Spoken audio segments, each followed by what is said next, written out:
help each other, celebrate the joys of life, and to console each other. Hello.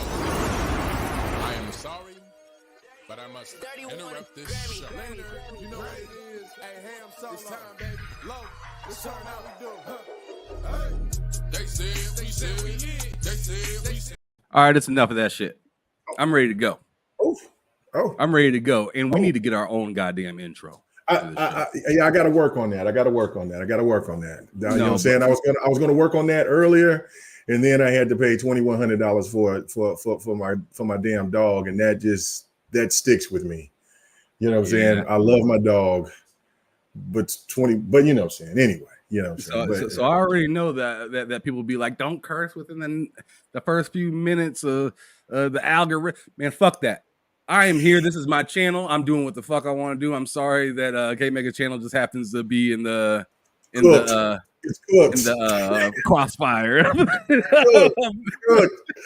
Yellow check mark or little dollar sign right there. That's fine. Yep. All right, go let it cook. Yeah, goodbye.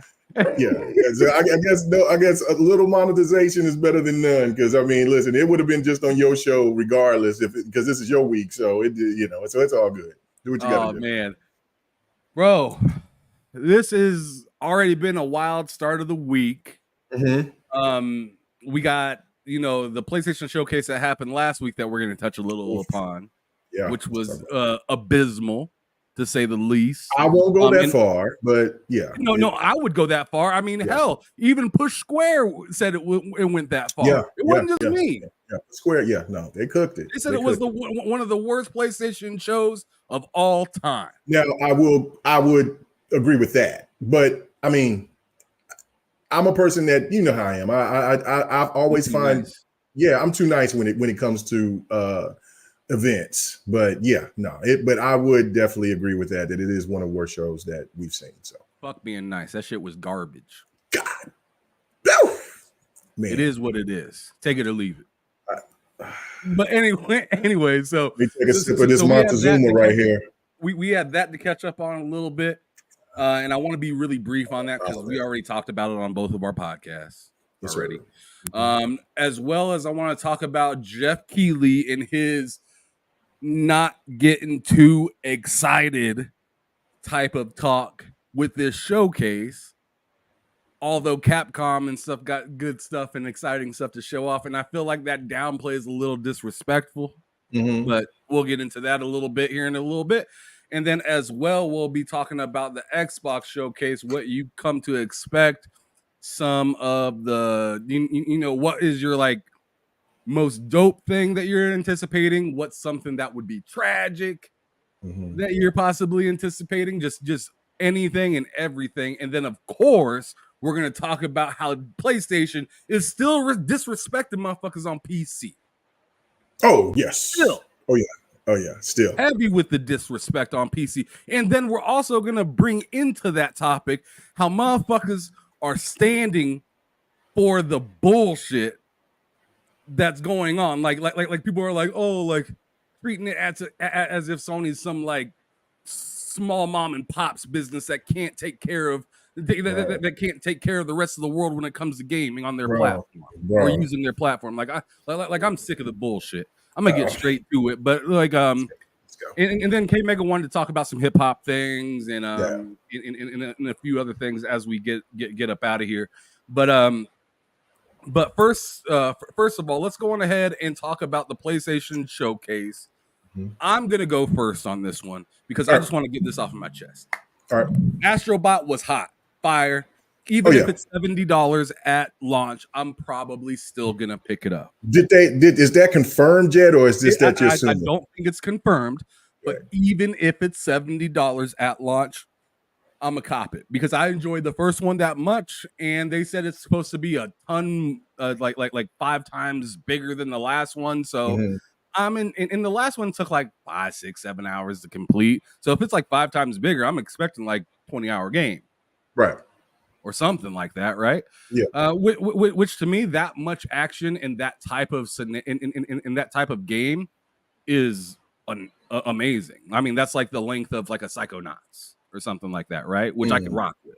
Right. I could totally rock with that. It's like a full ass game. But other than Astrobot, I could not fuck with the rest of that showcase. I'm not a Silent Hill fan, and Silent Hill looked kind of rough. Can't fuck with it. I don't like Overwatch at all, and I never was big into the Crucible on Destiny. So Concord, fuck out of here. Wow. Rival, like I said, don't like Overwatch. Fuck out of here. And then and then with that, they have Where Winds Meet and some ballad game I don't remember, but those motherfucking two games look the exact same. We were talking about it in our last show, how we could cut like one of the game's trailers in half and add the other half of another trailer, and you think it's the same goddamn game. So like for me, it just wasn't hitting. Path of Exile. I'm not a big Diablo guy. I enjoy Diablo, but there's a difference between enjoying Diablo and being a Diablo guy. There's a difference, right? And I am not a Diablo guy. So so I seen that game and I was like, it looks pretty good, but I ain't fucking with it. Not at launch, at least. So that whole showcase for me was just 4 out of 10, thumbs down, big time. Failing grade. K Mega, your thoughts on the PlayStation State of Play? All right. Well, okay. Last Thursday. Yeah. Yeah. Last Thursday. Yeah. All right. So first off, I need to point out, and now it's not showing. It's showing the God tier gameplay right here. But you was over here showing first off of your gameplay of what you said, and I'm not letting you slide on this. You posted, sir, that I ain't letting you slide on this one, right? Because you was giving. I know exactly what you was talking about. You was giving me slack. To bring that up here. No, fam. We gonna set this straight. We gonna get the record straight right now. And if I do need to put it in here, because I do have me alone. I do have to put. I do have access to put up your tweets, sir, if I need to be. So you better because you better stand on business. Hey. What? Let's do, motherfucker. Okay. All right. Well, let's go. Like I said, like you know what I'm saying. You might need to go back and play that gameplay. Like you just hold on. Fuck it. I can do it myself. Hold on. No. Leave it alone. No, sucker. No, motherfucker. Why you clowning, man? You clowning, you bullshit right now. This man right here. This is his gameplay. You know what I'm saying? Finally, we get to see some damn gameplay. Bro, hey, hold on. Don't let me pull up that tweet. Anyway, so no, I ain't never seen this game before. There ain't no tweet that you can pull up, bro. Ain't nothing I did. Okay, all right. I ain't doing none of I'm gonna do you a solid. I'm gonna repost your tweet. Oh. And yeah, I'm gonna repost it, and then while we some Photoshop work in the background. Yeah, and then I'm gonna present it here later on in the show, just because right now I'm gonna let you cook. But anyway, I am happy. I am really that you found this game as enjoyable as I did. Now you found it even more enjoyable than I did because you said this is. Hold on. Calm down. Dial it back. You said it. Well, hold on. You said I don't get. Maybe you was drinking. I don't know. But you said You said this is your words. I wasn't drinking. I don't give a fuck. I don't know what you're talking about. Yeah, sucker. You said I don't give a fuck. This is my game of the year in 2024, and that is this game right here, Suicide Squad, Kill the Justice League. I tried to tell you and everybody else, listen to Cousin K Mega. They came down sites. Don't do me like that, bro. Dog. Get him exposed. I said, this man said his game of the year. I didn't go that far. I said this game is fire, though. This game is fun as shit. It is really cool. The story is really good. And, shout out to Rocksteady doing just something different, right? And I understand it's not what a lot of people want from Rocksteady. But if you give this game a chance, because you didn't mention it while you was in and I'm like, listen, you cooking right now, but nah, man, you ain't cooking enough. Nothing lately. I ain't played nothing. I ain't a gamer. Yeah, whatever. This is your gameplay. Can't make it go sit there brag about his gameplay. This is your gameplay. You know what I'm saying? I love game, man. I like to read. And Boomerang, I like Boomerang, but Boomerang ain't my main that I like to play with. So you know what I'm saying? But I'm glad that you got it. We're gonna run some so we can have some gameplay that we all share come together. Oh man. Get him! Come on, Get him! lady, So again, on. I have the evidence, even if he deleted it, you know what I'm saying? I will post it, but the man needs to come out and say it himself. So anyway, real quick, you enjoy this game, and I'm glad you do. Listen to Uncle. I'm not that old to be an uncle. I can be for some. Man, you a grandpa. Shut your ass. I can be a grandpa, but I'm gonna say cousin K Mega. You know what I'm saying? Listen, I tried to tell people play the Suicide Squad. It will come to Game Pass. Because it's getting cooked because people ain't buying it because they listening to these stupid ass reviewers and not going out and try to get. And I understand the price point and stuff like that, and it's not what people want. But just for all around enjoyment and a game that is got good quality all across the board. Every character it plays nice. The detail in the game, graphics, music, everything in this game is really, really solid. It did not deserve to get the score that it did. And the game is absolutely fun. So I recommend people to go ahead and try it out. It definitely is a game that if you're just looking for the story will satisfy you. I promise you it will. Because the story is no bullshit. Actually, in some cases, it gets a little gangster. But Ham, I know that we have other stuff to talk about. But go ahead and just for a second, just for a smidgen, how is it? How are you liking this game, bro? How are you liking this game? Let us know. Instead of K Mega saying it for you, why don't you tell the people? Oh man, I gotta go in the future mode, huh? Mask off. Mask off. Go ahead. Yeah. Come on. I'll get mask off. All right, yeah. I'm gonna let y'all know the truth. All right, look at me. Look at me real quick. I'm gonna let y'all know the truth. Yeah. This, as of where it stands today, is my game of the year. Wow. I went and I'm gonna put it here so y'all can record this screen record whatever you want. I was somebody that was like, yo, I don't see this game being worth it like that. I was one of those folks. Yobi remember? Yep. I'm sure Mike Johnson remembers. K Mega got clowned for it. Me and K Mega has had many conversations talking about Suicide Squad and me being like, man, I just don't get it. Like I don't get how that game could be good like that. And bruh, I wanted to slap myself after about 2 hours of playing it. After about 2 hours of playing it, I was like, can I just go holler at Ham back in like February? Can you just let him know what it really is? Maybe actually not only let me holler at him, but let me also talk to the advertising team over at fucking Rocksteady. Bro, the fuck were y'all doing? What were they doing? What were you guys thinking? Like the way you guys marketed this would make a person feel like, yo, I absolutely need the battle pass in a way like you'd almost think that like you need the battle pass to have a good time in the game is the way that they kind of advertised it. No, in fact, they don't even bother you about the battle pass. Not at all. Yobi was telling me they don't really fuck with you about the battle pass until you beat the game. Right. And seeing that, I'm just like, why did they lead with that then? Right. If they, like why didn't they like for me? Yeah. If they would have just like said the trailer for Boomerang and then just cut it up into 4 different trailers of each character and how dope they were, instead of talking about all these stupid ass skins that you can eventually buy for them and stuff like that, they would have probably caught my eye a lot more, because there's been so many people, and I'm sure you've had this, K Mega. Yeah. They're like, what's that game? It's like, how the fuck don't you know?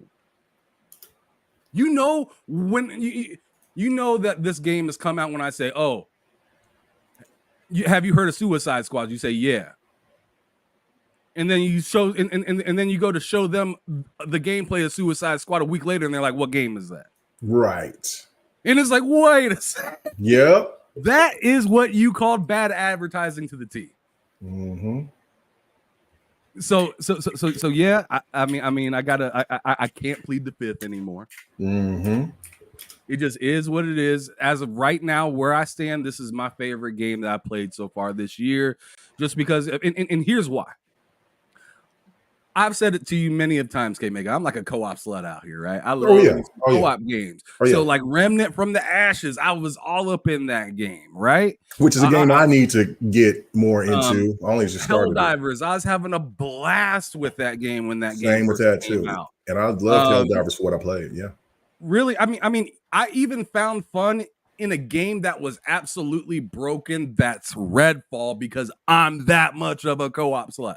I just like co-op games when I can play with my friends and we can go through stories and figure stuff out together and have a good time. That's like that brings me back to like my childhood, because I used to love, playing Road Rash with the homies, playing like NBA Live with the homies and stuff like that back in the day. You used to be able to do like seasons on NCAA football games where you and your buddy could slide the controller over to one side and y'all could just play the whole season together. Remember those days? Oh yeah. So I've always been a big fan of co-op, and this game gives you the opportunity to go through the entire experience with somebody else and have those fun, funny moments and whatnot, and go through some of those awkward, weird moments, like the early part with Batman, right, where he was tearing your ass up. Yep. Yeah. So like those moments right there where it's like, hold on, what am I supposed to do? And then you just die, and you're like, wait, and then you find out, oh, that was supposed to happen. Yeah. Right. Yeah. right. You be fighting for your goddamn life, and then all of a sudden, you lose control and stuff like that. And going through that with friends and stuff like that, some of the banter that they have, the inappropriate conversations that they have within that game, it's just so it's like being at the movies with your boy, but you also get to control kind of how part of the movie goes. Yeah, I love it. No, and that was the thing that I was saying. And Still Rain, he was one of the people too that was out here that was bragging about Suicide Squad. He was like, and people said we was capping. Listen, I know, I get it. And if people know me, they know that I kind of like, I still stand on bleeding edge. You might not like me, but I love the premise of it. Was there mistakes made? Absolutely, there was mistakes made. That man getting hot too. Listen, that 30, 70, whatever is over there. That thing is getting that room hot too. Look at you. That man said, I got to put that fan in there. Listen, and this man over here clowning me because my 4080 was over here cooking my ass when I first walked in this room. Like, oh, wait a minute. This goddamn fan in the video cooking my ass. Listen, I'm like, hold on. I came from outside, and I came from outside. Mind your motherfucking business. I saw that fan. I saw that fan, bro. I saw that fucking fan. We know. As gamers, we got all these goddamn electronics in our game rooms, and listen. If you got the NVIDIA, I'm surprised when NVIDIA or AMD, anything that's higher tier, that shit gonna be cooking. It's gonna be cooking. You can fry some chicken up in here, bro. It's hot. I was telling K-Mega before he joined, I was like, oh man, your room got because I was like, God damn, it's hot. It's like, Lord Jesus. Oh shit. I just came from outside. I was going outside. I was moving around, and I was like, it feels good out here. I really just stepped on my camera cord just now, and I was like, and so when I came in here, I was like, oh shit, let me get in here. I said, get ready for the podcast, because I was running a little late, you know what I'm saying, because Ham wanted to do the show later. We already know how you Southside boys be doing it. Y'all be saying, hey, 20 minutes in about an hour and a half. Bro, listen, let me just say this, man. Let me say this. I know I'm light-skinned and shit like that, bro, but you know what I'm saying? But I'm full Negro when it comes to the fact of when I'm late as fuck on everything. I'm late on everything, bro. I'm just late. I don't know what the hell. But anyway, so the fact of it is that I come in here, it's comfortable outside, you know what I'm saying? I think it's 70 something out degrees, 70, almost 80 degrees or whatever out here in Oklahoma right now, and a little humid because of all the rain. But it's humid as hell. Yeah, it's humid because it's been, man, this spring has been nuts. With all the tornadoes, rain, and everything, man. It's going to rain again. It rained last night. Whatever. So let's keep it moving. But come on in, sweetie. You want a drink? I walked in here in my house, and so my wife is here. She's working from home, and so she's over here all cold and shit. And so I might have, you know what I'm saying? I knew I was going to get ready to do the podcast, so I was going to turn the air down a little bit. So I'm like, damn, I don't want to freeze her out. So I come in here and I'm thinking like, well, I left the door open, so we good. Man, it started getting steamy as hell. So my glasses started, I was like, oh shit. I'm like, oh, and Ham started clowning me about it. Now it feels good to see him there. So now I got him on two things. And now I got him on Suicide Squad. I got his ass on there getting the fan. You're muted. I said, Mike Johnson said he hot as hell out in Vegas. Man, it's 100 out there. Oh yeah. Well, see, listen, I'm a person that I don't mind the heat. I don't. Dry heat, I'm cool with. Oh yeah, it's that humidity. Yeah, humidity heat though, bro. That's a whole taking your whole soul when you go bro. outside. You better you go out here to a park function or some shit like that, and you trying to be cool, bro. You gonna have to have about 2 or 3 shirts, because boy, I tell you what, the t-shirt even gonna get soaked, so it's gonna be a problem. But yeah, it is what it is, man. I mean, I'm happy that you like the game. I really do. I hope more people will give the game the opportunity. It's the same thing that I was saying about Gotham Knights. Gotham Knights is not a bad game whatsoever. It may not be what you want, but it's a really, really cool game. So, you know what I'm saying? And you know what I'm saying? For what it is, that's the thing I think gamers keep losing the perspective of on what we play. It's not, you know what I'm saying? Because they have this fixation, or how maybe the media projects things is how they want that game to be projected. And I understand it's not the Rockstar Batman's, but it's in its own right. The game that you're playing right now, are you feeling entertained playing it? And that's all. That's how it always used to be with me, and how it always has stuck with me. On if I'm playing this game and I'm finding entertainment in it, then I'm good. I didn't waste my money. I didn't waste my time. But there's people that has this mindset of where it's not on this level of this degree of this personal. Listen, if that's the case, if we're going to single out everything like that, then Snoop Dogg wouldn't be Snoop Dogg, because in my opinion, Snoop Dogg never made an album as good as his first album. You know what I'm saying? Like Eminem has never made an album as good as his second or third album. Sure. You know what I'm saying? Like we can go down the list of all different types of artists, all different types. Like when we can go for movies, everything else. Like if you're entertained, that's where it's all about. It's not about all this other extra shit where everything has to be so much more better, because when somebody hits their apex, hit their level, then sometimes you just can never catch that. But if it gets close or even in the stratosphere of that, then I'm satisfied. No doubt. Yeah. So let's get back to the topic at hand. Yeah. Go back to it. Yeah. I had to cook you right there. I had to cook you. You was trying to slide out of that. I wasn't gonna let you slide out of that. Hey man, leave me alone. Hey, leave a brother alone, man. Oh man, ain't nobody called for that. But anyways, so I just got done describing to you my thoughts on the whole PlayStation state of play. I want you to now do the same back. Like, what was your whole thought process and everything when it came to the state of play this last Thursday? Okay, so you're much more generous than I am. Yeah, I'm much more. Like Astrobot was the showpiece, and if in any situation, in any scenario, when you have a game that is like coming from, like if this was Nintendo, okay, if you had Mario that was your showpiece, well, that's one of the Mount Rushmore games. So of course we are going to give praise and say, oh, that show overall must have landed well when you had Mario being at the top. But for PlayStation, having Astrobot being their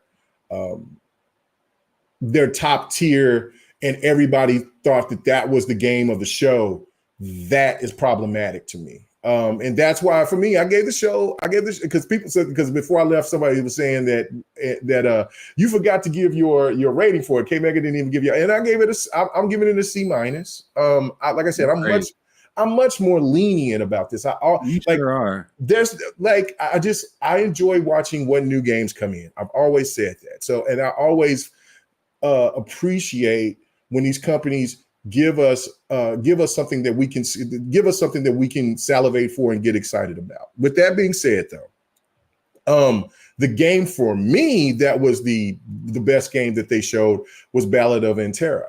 I really was like, yo, that's hot. I really want to get my hands on that game.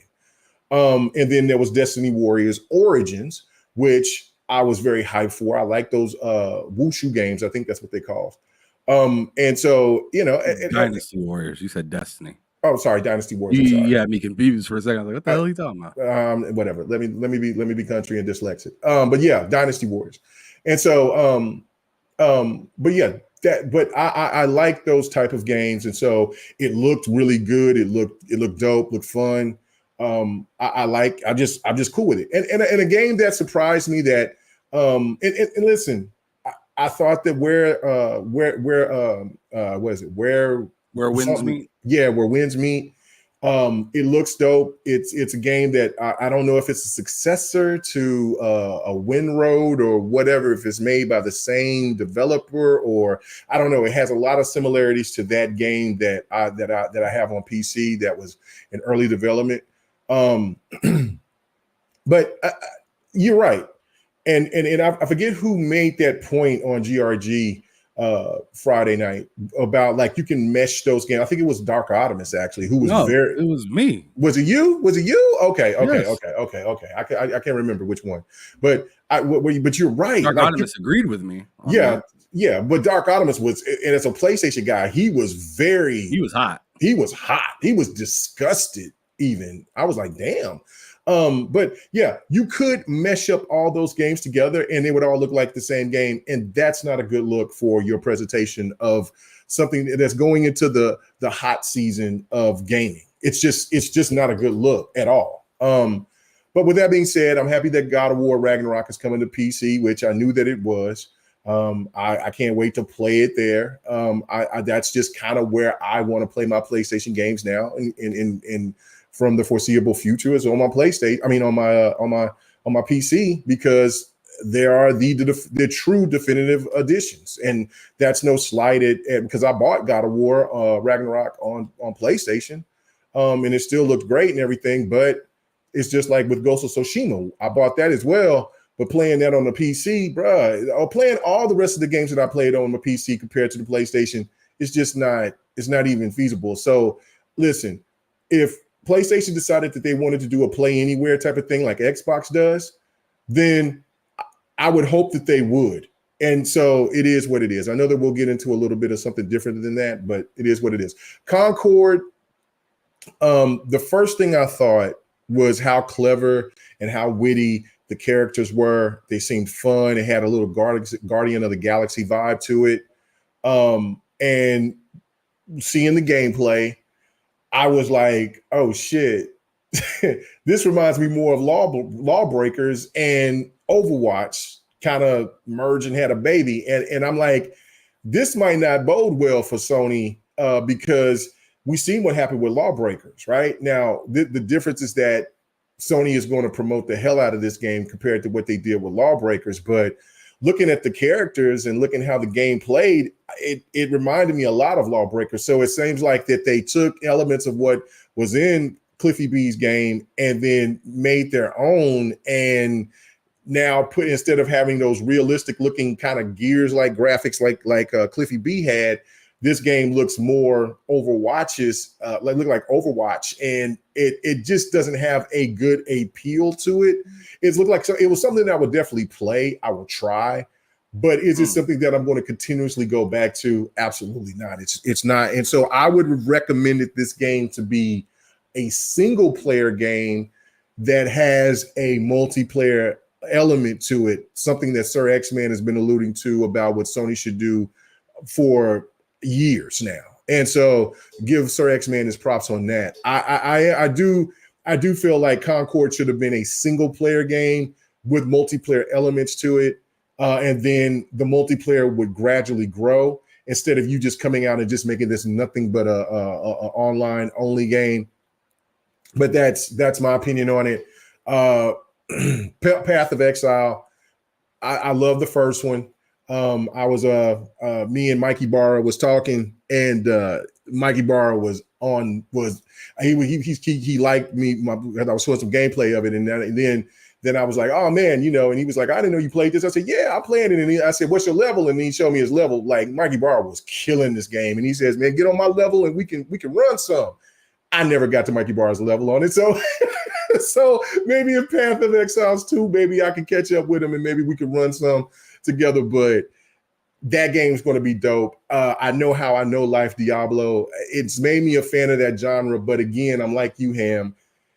There's so many other games to play. And as my favorite genres of games, which are fighters and shooters and, fighters and shooters in that kind of space, it's very hard to try to implement that type of game into what I like within fighters and shooters. So it's crazy. So, but I damn sure going to play it. I'm finna buy that game. I think it's going to be maybe a free to play, but whatever it is, I'm finna buy that game because I really enjoyed the first one. I bought the first one. I'm happy that Until Dawn's going to go to the PC. It was a really dope game. I thought it was really cool. Hot about that game too.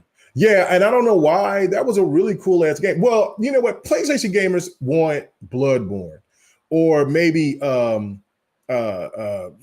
Siphon Filter, or hell, like give them. If you're going to give them some kind of like older experience or something, what about Mark of the Cree?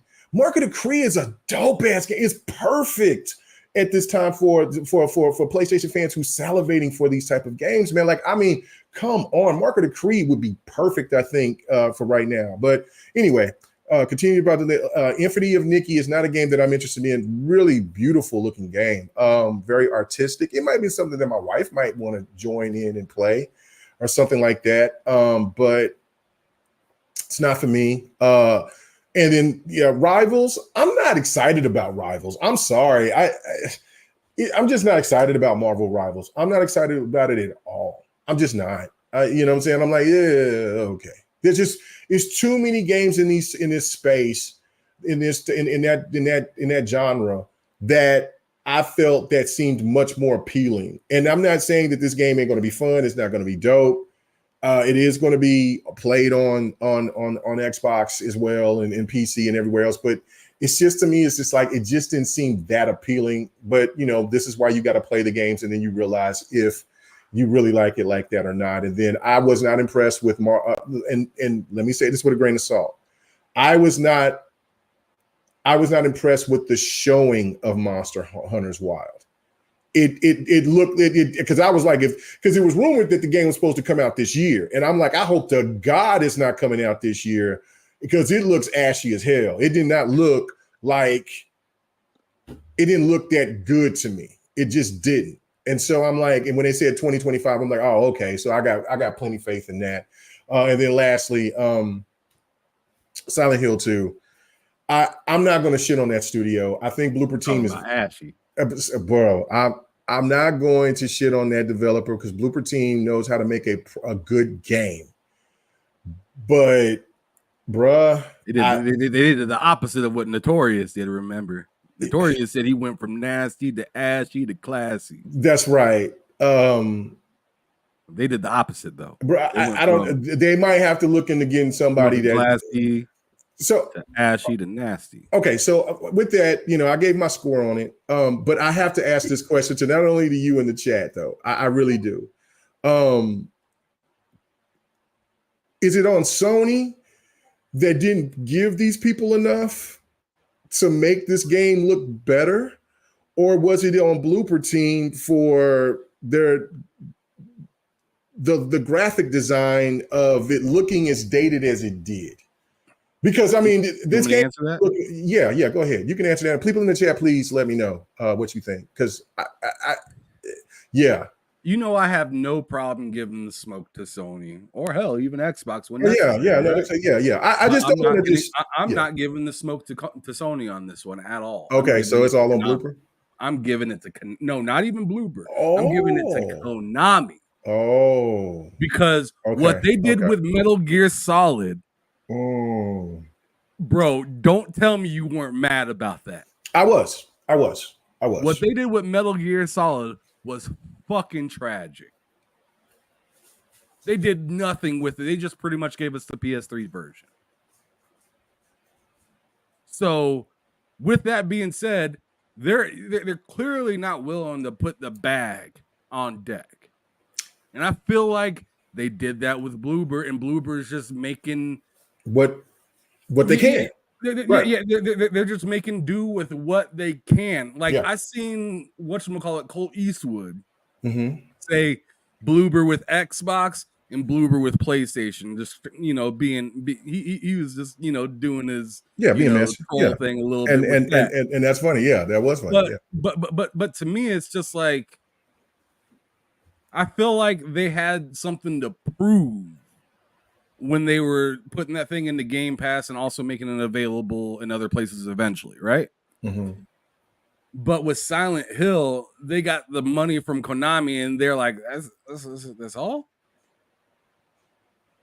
I guess we'll try to make the best thing we can with this. I mean, that's the way that I personally look at it. And Sony's like, that's our title. That's our title for the longest time. Keep it here no matter what. And I think that's all that Sony really had to do with that situation. Okay, I got you. Just making sure that they had it locked down like they do with like Final Fantasy and stuff like that. So I feel like sure Sony could have maybe put a little bit more. Maybe Sony could have helped them out a little bit, right? But at the end of the day, I don't want to say, hey, this is Sony's fault. I feel like this is Konami. This is your IP. This is your fault. Okay, that makes sense. I don't know, bro. I feel bad for Blooper Team because yes, I was thinking that in my head but I'm trying. But when it comes to me talking about something about like a Sony show compared to an Xbox show, something like that, other than with like somebody in the chat that try to throw some shade or whatever, I try to be as respectful as possible by not trying to implement or try to throw shade like that. But yes, the medium did look better from what we've seen. With that being said, though, I do feel bad for Blooper Team because I think that the game itself went through story, the narration aspect of it, all of that. I think the game is going to be great, but this game is going to be thoroughly criticized. And on top of that, it ain't going to be a good look for Sony because this game, I don't think this game is going to do shit. I think because of how this game looked, like when they showed the close up, like, listen, I get it. And I don't, we'll get into other stuff talking about other things, but there's no escaping of how outdated that game looked graphically compared to everything else that's come out in this generation. Like you would have to go to the barrel. You have to go to like maybe the King Kong game that got the lowest rated. There was the lowest rated game out of all these games that's come out in this generation graphically to go to what this game looked awful. I was like, yo, what? When they got old girls close up and then you seen her feet going into the ground. And I understand, like, look, it is what it is. But I'm like, yo, what kind of, and that's why I was like, what? In a way, I do blame Sony in a way. And I know that the game is getting ready to come out, right? And I know that they wanted to put it in the schedule for their showing to let PlayStation gamers know that, look, we got stuff cooking in the oven, we got stuff coming for you. But I would have held this game off. This is no different than how people, even though, and listen, while people was giving Halo Infinite hell for what it looked like the first trailer, Halo Infinite looked 10 times better than what we've seen with Silent Hill 2. Let's keep it real. And so Sony, the people who was controlling this show, should have said, nah, man, hold up. Hold the hell up. I want you guys to go back here and do this game a little bit better, and then we'll probably put this game in Summer Game Fest or Gamescom or something, and or something like, you know what I'm saying, and maybe delay the game a little bit longer if they wanted to. If they didn't, okay, cool. But I would not have showed this game like that. So I do give Sony some because listen, if you're going to criticize Halo for Halo Infinite, and I don't want to hear this shit about first party, second party, all this shit. No, Sony paid for this game to be there.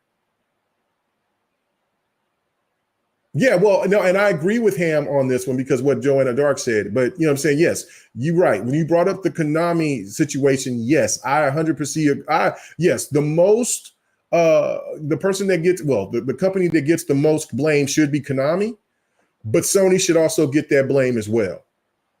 I just don't think that Blooper Team deserves the hate that it was getting behind the game, because they can only work with what they were given.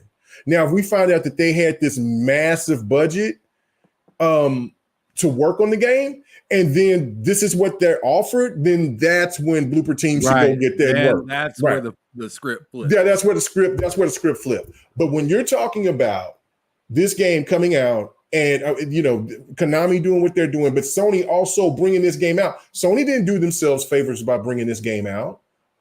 So therefore, Sony should have said, yo, this is not the quality that we are used to our gamers seeing. You put this shit on ice until we say otherwise. And then that way. And here's where I agree with you. Times how Sony likes to, this developer's having trouble, they send some people over to help. Or whatnot. Like we heard that about Callisto Protocol. Mm-hmm. That game came to Xbox as well. Right.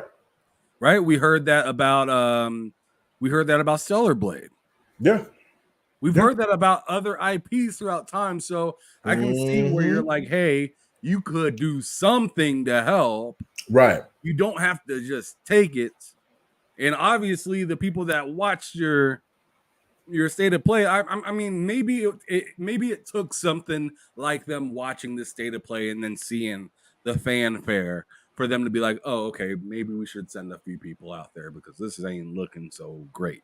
Right. That's the only thing that I'm saying. Like, I'm not saying that Sony's only thing about what I'm saying where Sony, I think, should get some blame is the fact that, we're the studio that brings the quality, right? Like that's what everybody, even us Xbox gamers, is like. They're the ones that brings out the pretty games, the games that looks the best, right? Well, Jeremy Brown with the disrespect. What'd he say? What Jeremy Brown say? He said Silent Hill was never good. Stop it. I can't even front. I'm not a Silent Hill fan whatsoever. What? Silent Hill is fire. When I used to be on my scary games, bro, Silent Hill was like top tier, better than Resident Evil to me. Like Silent Hill was everything. The last Silent Hill I played was Silent Hill 3. And then the rest of them I stayed away from. I don't know what the hell happened to me. I just got old. But I was just like, nah, man, hell with that. No, I ain't dealing with that. But no, Silent Hill was everything. I just think for me though, yes, Konami should get the majority of the blame, because if they pocket most of the money and then give Blooper Team the money, then you know what I'm saying? Like there's a lot of things that needs to be addressed on here. And if it is on Blooper Team, then maybe you should look at your graphics designer, little suspect, little side eye, maybe give him a little assistance, you know what I'm saying, or something like that. But I don't know. Like, and that's why I say I don't want to dog these people out, because I know that the game's narrative, the narration, the story of what they're going to do is going to be solid, because the medium is solid, right? Like, and listen, I'm not even into scary games like that. And listen, when PlayStation gamers dogged out the medium for how it looked when Xbox presented that, what's going on here now? Because I mean, the medium does look better. So I don't know, man. Yeah, and that's unfortunate, because that was one of the more anticipated games for PlayStation, but that was the more sour note for them. And lastly, the VR games, man, shit, man. I ain't gonna do because I'm not a VR guy. I'm not going to shit on it. I'm not. But just not there yet. It's not there yet, bro. It's just not there. I can't see a person that is a VR enthusiast come out and look at this showing and say, this is it. Sony has now stepped it up to the next level to where VR gaming is at its apex. I didn't see it. I didn't see it. Now that one game Apex, when I saw that, I think what was it called? Was it called Apex? Apex something, whatever. When I saw that VR game, I'm like, yo, okay, this is what we're talking about. Okay, you got my interest. If I start seeing more games like that, and then there was a game in Sony's last showcase, which was a really cool looking VR game where you had powers that you can throw things at enemies and shoot and all that. I was like, okay, that game looks dope too. But it's like you have maybe one or two or three of those games, and then you got hundreds of other games that just all kind of look the same and play the same. And that's why I'm still not all in on VR. So yeah, C- for me, 70. I won't ever hate on these shows because I love seeing them and I don't want them to go away. But yeah, it is one of the worst PlayStation showcases ever. You're too generous. I am. I'm goddamn. It's bad. It's bad. 4 out of 10. F. It's bad. It's bad. I'm just a good teacher. I'm just a good teacher when it comes to that. Anything else, I'm an old grizzled asshole. But this one, when it comes to showing gameplay and stuff like that, I'm way more lenient. But yeah. So, K-Mega, I'm gonna ask you this question because this will help us transition to the next topic. Okay, let's go. Which one do you want to talk about first? Okay. The PlayStation disrespecting the PC players or the Xbox showcase? Which one do you want to tackle first? Let's keep it on PlayStation. Let's keep it on PlayStation since we own them. All right. Yeah. Well, this is gonna be fun. So I had the opportunity to watch Crazy Louie do it. He has like a morning show that he does sometimes, right? Yeah. Okay. Yeah. What's up, Crazy Louie? And I got the chance to sit and watch it, and I figured, why not ask him a quick question? Mm-hmm. Because I know that I watched his channel when he was showing off, like he was doing a watch along with the PlayStation showcase, right? Mm-hmm. And I remember him specifically saying, "Oh, they got God of War on PC. I can't wait for that. I hope they don't add it to the PlayStation Network," was one of the next things he said after that. For you to have to sign in to play it on PC, right? Mm-hmm. So I thought it'd be fun to just go on ahead and, ask him how he felt about the news. This is what he had to say. Let me know if you can hear it. You're going crazy. I can hear it. I heard it. All right, cool. All right, so here we go. You're going crazy. What do you think of the God of War Ragnarok going to PC with the PSN? Oh my God, Hammy. Listen. Visually in distraught already, just off of me asking already him cooked that question. The sad part is, Hammy, I won't be able to play it because I got my Steam up. I already said I was going to go into it. But like, for example, okay, God of War Ragnarok got announced, right? Mm-hmm. Let me see. I have God of War 1 on here, but Ragnarok just doesn't appear for me. But okay, let's type in Helldivers 2. Let's see if now it's back because I don't got Helldivers 2 here. But the thing with the PSN requirements, they start blocking everything. They start blocking all the countries, right? I'm one of those countries they block. And you know what I don't like about that, Ham? Is that they block me on Steam, but yet on my PS5, they don't block me. That's something I don't understand. That's something I don't understand. What's the price of God of War Ragnarok? He's not being disrespectful. No. He's not being mean. He's not being disingenuous. He's just letting you know what his life is like in the DR. Right. Dominican Republic, for those of you that don't know. Let's see, God of War Ragnarok on. Let me check it. I could be wrong. Yes, it blocks. We purchased God of War Ragnarok on Steam. But oh, there it is. There you go. See, I just opened my Steam and it says, "Oops, sorry." An error in console bar processing your request. The item is currently unavailable to your region. There you go, Hammy. There's my answer to you. No, you can't use it because if Steam catches you using VPN, they will block you. They will literally block you from Steam. I mean, Steam catches you with that, they will block your user and you lose all your games from Yeah, you lose all your games. Yeah. VPN. I cannot use it on Steam. I cannot. That's terrible.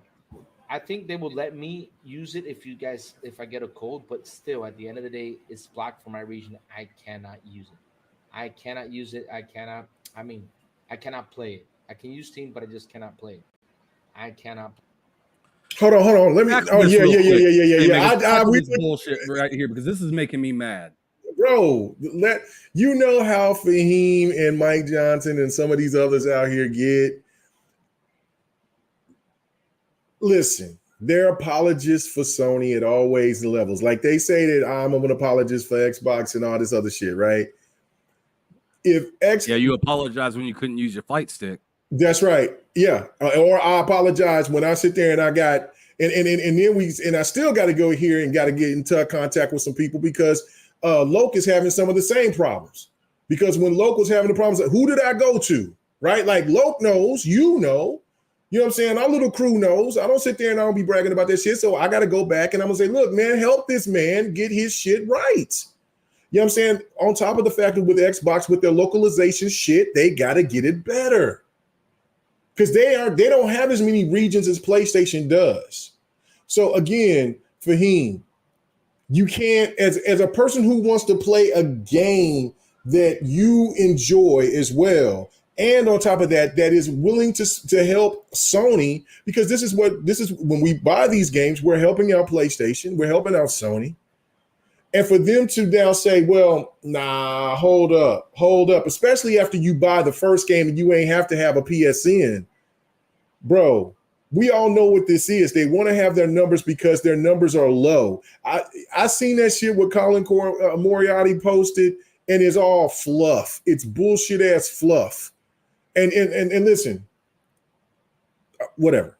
That's a whole nother topic for a whole nother. I'll just probably make something for GRG. But what I'm saying for this, though, if you keep alienating gamers and you keep on saying, oh, well, PC don't matter. If you think that PC gamers are going to buy a PlayStation 5 or PlayStation 6 or whatever without them fixing this, you are sadly mistaken.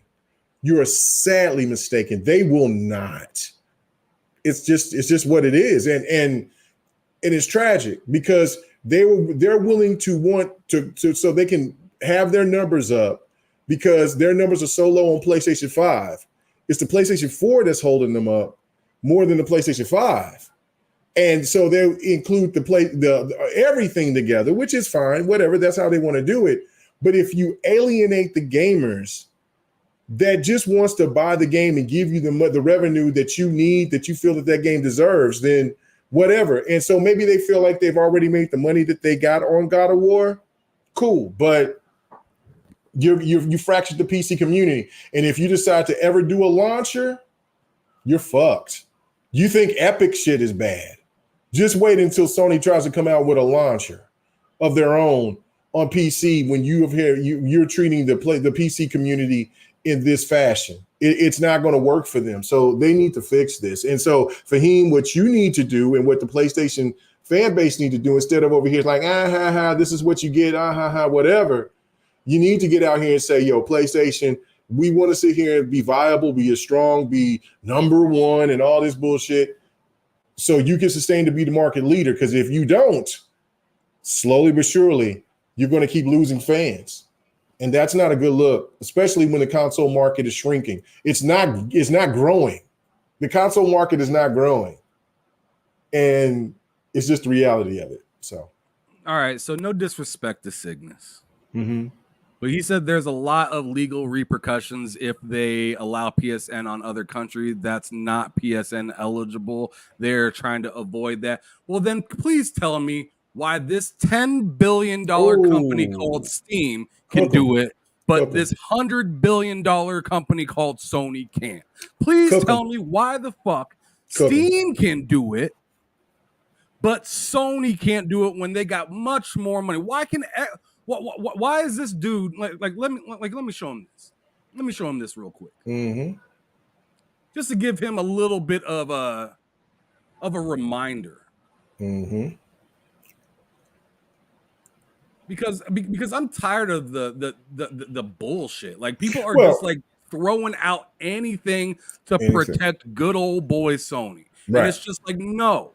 They fucked up. They were unprepared for PC. That is just what the fuck it is. It's not that hard to see. But let me pull this shit up real quick. All right. Yeah, no, I mean, you're right. Like, so while you pulling that up, I'm just saying, like, you play, you know what I'm saying? When you have too many apologists, you will get into a position is where, like Poe said, you're gonna fuck around and you're gonna find out. The PC community they're very different than the console community because there is really no true loyalty behind the console, especially around as what we call the casual market. The casual market only go where the value is. And then so if they feel like, and listen, PlayStation is in more regions. So this would be more PlayStation did not think or ever cared. Okay, let me make this point. PlayStation never thought that they would be in this position in order to where they would be moving their PlayStation games over the PC at the frequency that they are. I'm talking about their first party because third party's been going over the PC, you know, most day and date, others later on. But yeah, we're talking about the first party. They see that the market is shrinking between the console market, and so they want to get that revenue. So if they're over here deciding that, and the whole thing of that kills your whole argument, is that they didn't do this with Helldivers 2 until Helldivers 2 became successful, and then they decided, we want them to require this, and then they did that last generation, right? Right. No, they didn't.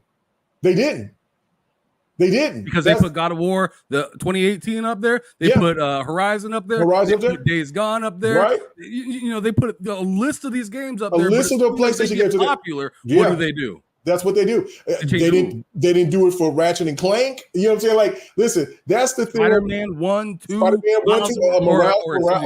Miles Morales. And then, but now because they're struggling with expectations and the revenue stream that they were projecting, they want us to have those numbers for their investors. And so therefore they were like, oh shit, Helldivers 2 is doing fantastic, which was Helldivers 2. If you don't remember, Helldivers 1 was on PC. It was a PC game. I don't even ever remember being it on console. I never even heard of the game until here I seen them present it. And so again, it's a slap in the face to the PC community. And the reality is the PC community is a much bigger community than the console market. So it is what it is. Now, does the console market makes more money overall? Yes, but you're killing yourself. And any chances of a launcher, it's toast. It's toast. So it's on you. So you can keep being an apologist, but go ahead, Ham. It's just crazy. Right.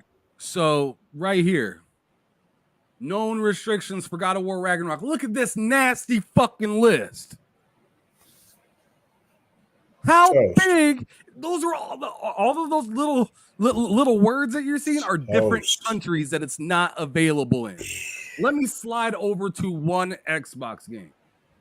Sea of Thieves. The only place it's unavailable, Russia. The Russian Federation. You're like, but that's only Sea of Thieves. Shut your ass up. Hi-Fi Rush, same goddamn thing. Grounded, same goddamn thing.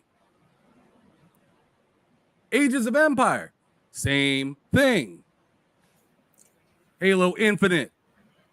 That's not restricted at all. Hell, Russians can play the game. Shit, they saying like, hey, hello, go ahead and play it. They say Russia, come on over. You can do it too. Mm-hmm. because Russians have been playing. They've been playing like a different version of Halo for many years. So it would make sense. I'm just it's just the apologist bullshit doesn't work. You saying, oh well, there's all this legality. No, stop. The whole reason behind it. Here, let me give you an example of one of the reasons behind it that I heard from the great Fuzzy Belvedere. He hit me in the head with some facts a little bit earlier in the DMs. He just said to me, he said the excuse for many of the countries excluded is related to credit card protection. Sony being the POS they are with refunds and chargebacks, don't want to risk it nor invest in those regions. He said it's kind of surprising they can still do business in Australia as they've had several violations there. Yeah. I mean, come on. Like I don't know what to say because I know immediately if Xbox was doing any of this, people would just be saying anti-consumer Xbox. Bro. Xbox is anti-consumer. They're not for the. As soon as I say PlayStation ain't for the people because of this, Crazy Louie has a PlayStation 5. I don't know why he's complaining. He just played it on PlayStation. Get rid of this PC. Or I don't understand. Okay. Why? Hold on, Ham. Look at this. He's saying it's not as easy as flipping a switch. Hold on, wait a minute. Then explain why the other games were doing this beforehand, though. Like you guys aren't making any sense. It's like it's not as easy as flipping a switch. They flipped the switch. They just did flip the switch. What the fuck are you talking about? Like you act like these games are just coming over to PC when these games have been on PC for years. Days ago, I have them. You know what I'm saying? They didn't do this for the Last of Us remake. They didn't do this. Like, what are you talking about? It's not as easy as flipping a switch, and they're changing policies now. All this is, and you keep on acting like from whatever to hearing your bullshit, which is nothing but bullshit, is that they just want to have the numbers. It's just like the goddamn portal that has been out there and has been exposed, is that they're counting the portal as an as a PlayStation console sale. Yeah. And you're saying that, no, it's not. It did this, and you show one fucking report that says otherwise instead of what everybody else in the industry and even within the people that's in the know that knows this shit more than all of us do says otherwise. So what do you mean? It's just a flipping of the switch. So it's just as much of a flip as a switch as when they added PlayStation Plus. Come on, now. Like with Now and everything, and all of a sudden, PlayStation Plus has a bunch of subscribers. Yeah, you know what I'm saying? Yeah, it's no different than flipping that switch. Yeah. So. But continue. I'm sorry. Let's continue to hear what Crazy Louie had to say because we're just about halfway through what he was saying. Okay, all right. But yeah, for me is blocked. Like I said, Helldivers, I get that same answer, right? If I type in Helldivers 2 search, I'm getting this Helldivers 1, but I'm not getting Helldivers 2. It's just not letting me access anymore. If I type in Ghost of Tsushima on Steam, I don't even have it on there. I don't. It's sad that they keep doing that. It's sad. It's still blocked from my region. And let me tell you something. This country is big. It's big on Steam. It's big on PlayStation. Here it is, Director's Cut. It says, okay, I put it in. It says, an error was encountered while processing your request. This item is currently unavailable to your region. Again, it's unavailable. All these PlayStation games that require the damn Steam thing, but damn, it just can't buy it. C-First is just playing on PS5. The thing is, C-First, it's not that I don't want to play on PS5 because hell yeah, I'm gonna log in and play it, you know. But the thing is, I gotta fight for my PC Steam community, right? I gotta fight for them. I gotta fight for my guys because at the end of the day, they're gamers just like me, and not having the access to the game, I gotta go out there, talk about it, just to get the word around. Because look, I want those guys to play the game. Why the heck not? Like for example, I have some friends that have PC. And let's say I buy Helldivers 2 on PlayStation. I say, hey, dude, don't you have Helldivers? Oh, man. Yeah, I do. Let's go play that. And even though he's on PC, we can crossplay. Because he's not going to get a PS5 no matter how much it's on. Buy a PS5, he'll say, no, I'm not wasting because here a PS5 is 30,000 pesos. For example, 30, 35,000, 40,000 pesos. For you guys over there, it's $500. For here, it's 35, 40,000 pesos. And that's equivalent to like what, $600, $700 for PS5. So you think I'm going to convince the guy who already has a big PC to go spend $700 on PlayStation? No, he's not going to do that. Nope. So yeah, that's what sucks, man. I mean, if they could actually play the game, and like I said, I got Helldivers and I got a good friend that has it. Nah, they're not going to buy it, man. They're not going to buy this. Nobody convincing them to that. They're not because they're PC gamers. And trust me, I have convinced. And look, C-Fresh, I have convinced them so many times to say, hey, dude. I mean, at the beginning of the generation, I said, you should get an Xbox. I said, no, I got my PC. Game Pass is on PC. Why should I get an Xbox? So, yeah.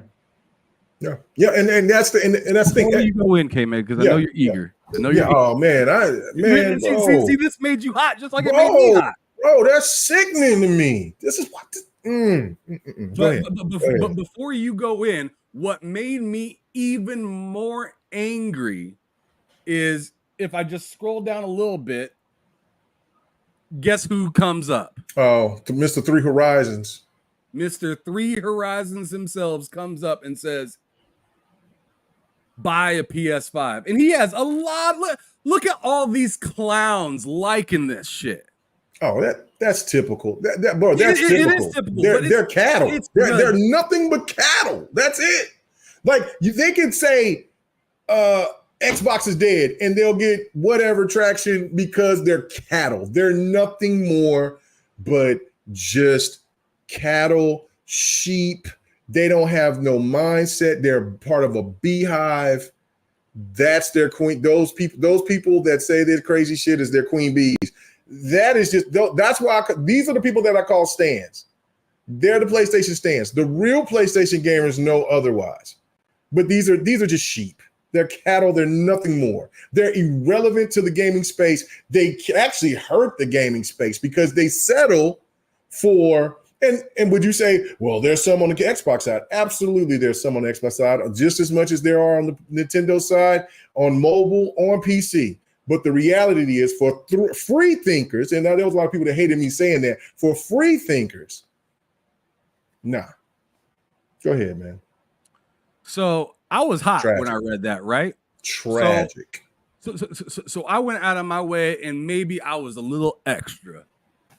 But this was my next post. I put straight up right here.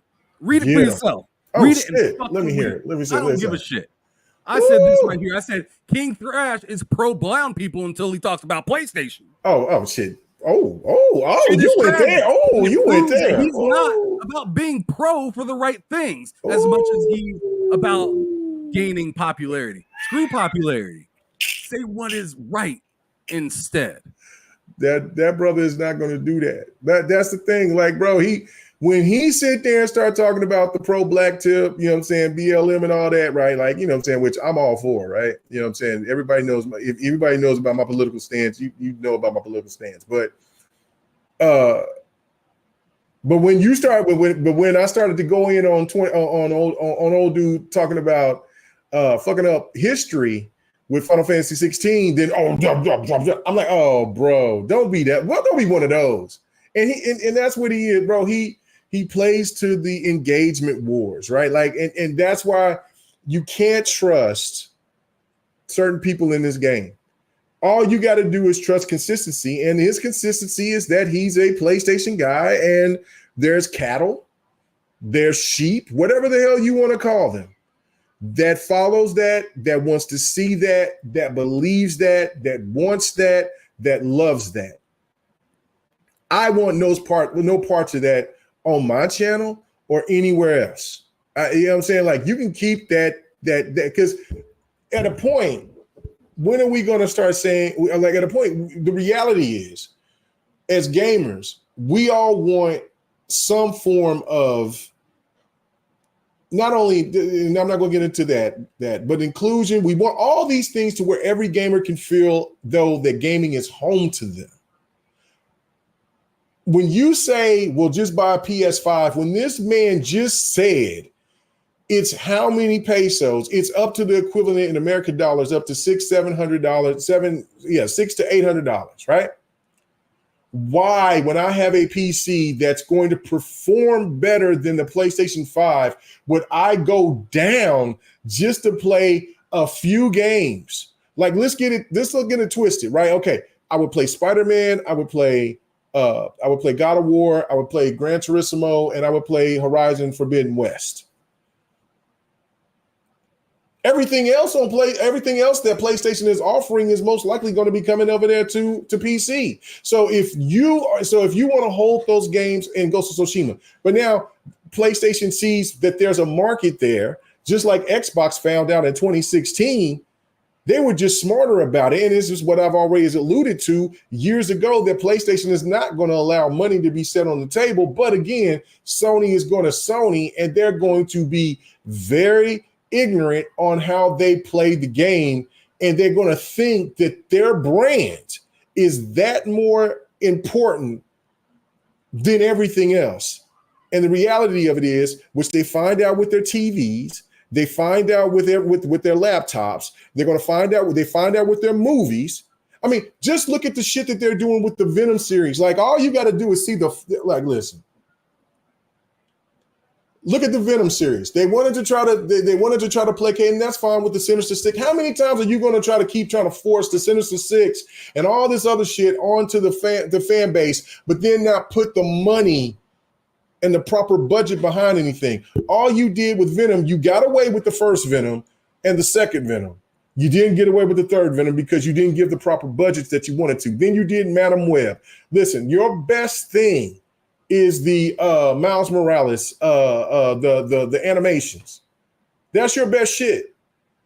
Everything else, you're over here kind of running around, just trying to do every fucking thing. Listen, man, I don't know, man. Y'all cap for Sony all you want to. You say I cap for Xbox, that is absolutely fine. Xbox has proven themselves over time. When they fuck up, I will definitely address it. I always have. But this right here, for you PlayStation fans that's trying to hold the reins for them for this, y'all are foul, just foul, flagrant. And my God, you deserve these L's that you're going to get, because this is only going to hurt. This ain't going to benefit shit. So you can listen. My last point, Ham. Shit's bad when they just had a presentation of games to be presented, and PlayStation supporters are talking about fucking sales numbers and about them, them being shade tree analysts. That's when shit's bad. They're not talking about these games. What games are they talking? Except for Astrobot. That's not a fucking good look. And let's just get this point out and just be real about it. This generation for PlayStation is the worst ever. You could talk about the profit, you could talk about the money, you could talk about all that bullshit, but when you talk about gaming content, you motherfuckers are suffering, and y'all swearing to God that y'all doing something. It ain't. It's hurting. It's hurting y'all. Y'all to the point to where y'all begging and hoping that Phil gets on that stage or whoever else and sits there and tells you, it gives you grace and want to give you some Xbox games. This is the state that y'all are in now. This is the state that y'all are in. And that shit is sad. K-Mega, I had a lot of people saying, why are you bringing race into it, man? This isn't about race. Brown people made the PlayStation talking about people in Japan and whatnot, and I'm just like, yo, stop it! Ain't no way, ain't no way. Let me pull up an old post from the past that maybe you might notice a trend. Maybe you might notice a trend. Here, I posted this back in May 6th, right? And I put as the caption, that's a lot of brown countries. Remember this, K-Mega? Oh, yeah. Yeah. They don't want to talk about this. Bro, right here, somebody made an Animaniacs little thing showing each country that does not have access to PSN. Yeah. Just look at the trend. Look at it for yourself. Haiti, Jamaica, Republic, Dominican, Cuba, Caribbean, Greenland, Puerto Rico, Venezuela, Guyana, Belize, Bermuda, Bahamas, Tobago, Suriname, and French Guiana, Barbados, and Guam. Albania, Iraq, and Iran, there's Syria, Jordan, both Yemen, Pakistan, Afghanistan, Nepal, and Bhutan, Bangladesh, Mongolia, Philippine Islands, Sri Lanka, New Guinea, Tunisia, Morocco, Uganda, Angola, Zimbabwe, Djibouti, Botswana, Mozambique, Zambia, Swaziland, Gambia, Guinea, Algeria, Ghana. Damn near pointing out the whole fucking continent. Why don't you? Malawi, Togo, the Spanish Sahara is gone. Nigeria, Chad and Liberia, Egypt, Benin and Gabon, Tanzania, Somalia, Kenya and Mali, Sierra Leone, Namibia, Senegal, Libya, Cameroon, Congo, Ethiopia, Guinea-Bissau, Madagascar. God damn, almost all of Africa. They like, fuck y'all Negroes. Fuck y'all Africans. Y'all ain't getting this shit. They didn't say South Africa. You know what? Fuck Sony. That's why. Listen, man. You see what I'm saying? You didn't say South Africa. Oh my God, bro. This is why I've been like, I've been. It ain't got nothing to do with race, though. It ain't got nothing to do with race, bro. Fuck them. Listen. It is what it is, right? Like, as the gamer in me is always gonna game. I'm always gonna support gaming for what it is. But when I moved away, like, and then when they made this whole crazy point, oh, you ain't black, when you ain't sit there and playing with PlayStation, and then when you see how the Asians do us, you know what I'm saying? And you over here, you capping for them. Ah, shit, bro. It is what it is. I don't care. I just game. I keep it moving. You like it. You like PlayStation. As my boy Still Rain would say, you like it. I love it. It ain't got nothing to do with me on that end. All I got to say is I'm going to think for me because I'm a free thinker. And while I sit here and I look, and while Xbox is not perfect, while no stretch of the means, you know what I'm saying? Get your localization shit together. Get your advertising shit together. Just today, I got done saying Xbox because they showed the marketing for Kenna, right? Yeah. And they were talking about a physical release of it, and the first thing I thought of was, Xbox is shitty at making physical copies for games, and I put it out there. Yeah, I was like, are we supposed to trust that this is supposed to be a physical copy, or is like how many physical copies is there actually going to be? Like, why don't they support other games to be physical? Like, it seems like Xbox is more happy to make a physical copy for another console than their own. Like, I've given Xbox the right. But see, but how many times do we have to keep? I'd say, hey, this PSN shit is stupid. But see, that's the thing. How many times do we have to sit there? That's the thing. We always, when we do give Xbox smoke, right? We also have to placate to the PlayStation community as they're saying, but we support PlayStation games too, just so we make our points about PlayStation. Fuck that. I said I was tired of it of like about a year and a half ago. I'm damn sure really tired of it. You know what I'm saying? Look, you don't support PlayStation. Well, fuck it. If you say I don't, whatever. Keep it moving. Keep it pushing. You don't like the content, keep it pushing. All I'm saying to you is this. You keep making yourself be played as for a fool, you're going to keep being made out as a fool. That's just all it is. If I sit there and I come out here and I see one company that will, if I bitch enough, if other gamers bitch enough, shit gets done. Trust me. If we find out that some of these rumors that come out, which we'll be talking about I'm pretty sure next, that some of these games will come over to PlayStation, and then PlayStation gets more of the love and support, there's going to be a revolt of epic proportion. Trust that. PlayStation ain't been listening to y'all for a minute because y'all been begging and asking and wanting and pleading and ass kissing and even sucking the ass to the point to where it's sucking the teeth to sit there for PlayStation. And PlayStation still says, I don't give a fuck about what you think. You know what I'm saying? So all I know is that you keep riding that motherfucking Sony thing that you want to, and we'll do what we do over here. But I'll be goddamn if I sit here and I look at gamers get put in a position of where they at once had games to be played, and then they didn't, and then call it, well, you can't flip a switch. Maybe you just can't understand logic. Because all this is just engagement and numbers so they can brag it to their investors so they can sit there and keep having those stocks high enough to please them. It ain't about you. but you keep thinking that you are that because you're the market leader, that you are somewhere in some kind of pantheon of excellence, and you are not. So go ahead. Keep being in that position of that and watch as everything dwindle before your eyes and everything that you sit there and held dear.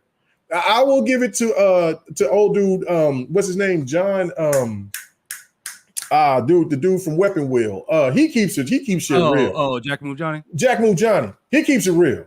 He keeps that shit real. Dark Optimus keeps it real. There's, you know what I'm saying?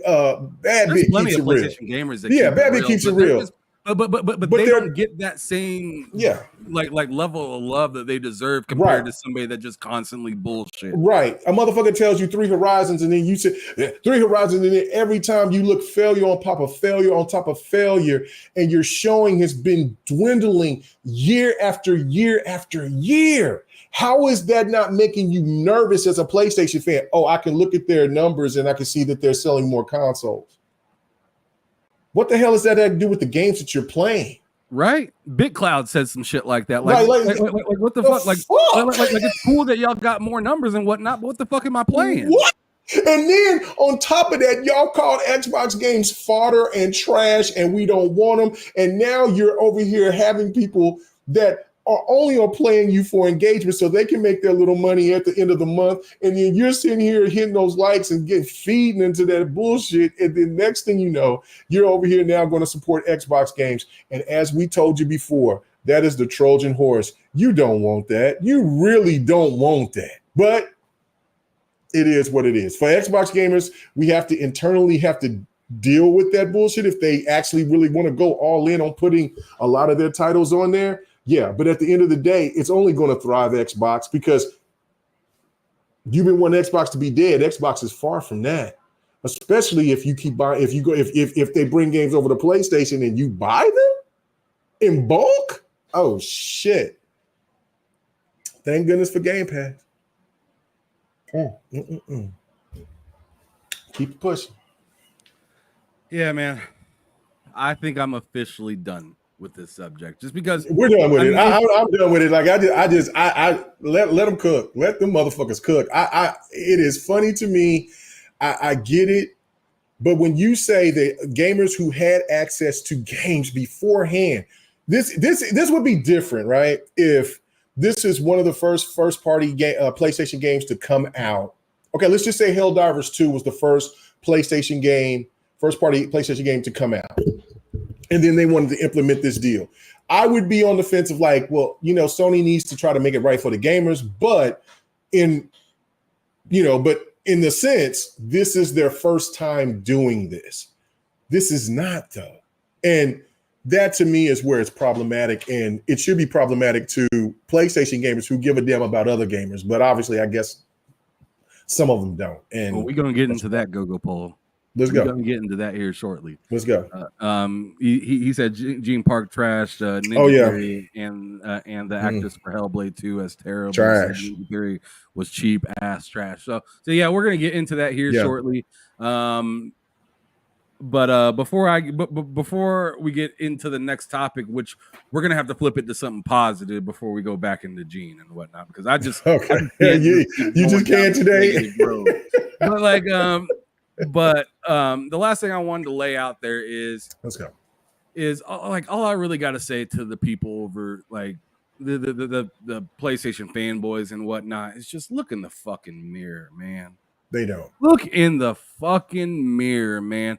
You are advocating for PlayStation to treat other countries unlike the way they treat us in the United States, and you think that's okay. You're telling them to go out and buy a PlayStation when you're not even using you're not even using your whole noggin with that one. Because even if you get a PlayStation in certain countries, that does not mean you'll still be able to buy the fucking games.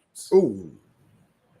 Loke had that issue where he owns a PlayStation 5 in Mozambique, and since they do not have the proper way to be able to purchase games in there, and they pretty much are asking you to commit fraud to be able to purchase a game over there by saying that, hey, I live in South Africa, when you really don't,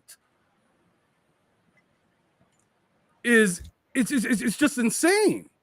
Like why is it okay for us to be able to play on PC or PlayStation, but the other country got to go on ahead and just buy a PlayStation and hope that they have the service and whatnot available to be able to purchase the goddamn game? Because keep in mind, Sony does not take all forms of payment. They do not. They don't. So to sit there and support this scenario that people are in all over the world, might I add 170 plus countries, which is fucking wild. Right. It would be different if it was like 10. You know what I'm saying? I would even go as if you went to 20 countries. I'm like, that's bad. But how many did you say? 100 and what? 170 plus countries around the world. It shouldn't be that with any country. Like, I mean, other than like, you know, if you don't want to do Russia, Iran, Pakistan, Afghanistan, countries that is stuff that's, you know, we know about what's going on there or whatever. But yeah, but come on, man, stop it. Yeah, man, it's wild. I mean, I just don't understand the championing because I see, and what's so frustrating about this is because we're black folks in a country that we had to get out of oppression to be able to have the things that we feel that we deserve. Facts. Meanwhile, the same people that had to fight to get what they feel that they deserve, which I'm saying that's a good thing. You fought for what you felt like you deserved. Now, why are you telling them that, hey, this is American only drinking fountain?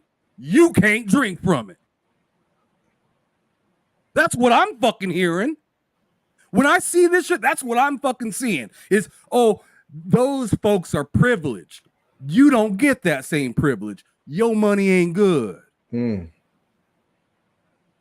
Your money ain't. Hey, what they say in life? Can I get some Negro pie? Oh, shit. You said, how much for a Negro pie? God damn, boy. You know what I'm saying? I mean, what's the fucking difference, K-Mega? I don't know. For Hemus over there, who said that? Y'all said that. Y'all said it. You know what I'm saying? Who said I need to go on ahead and just throw it on the screen. Y'all can see it.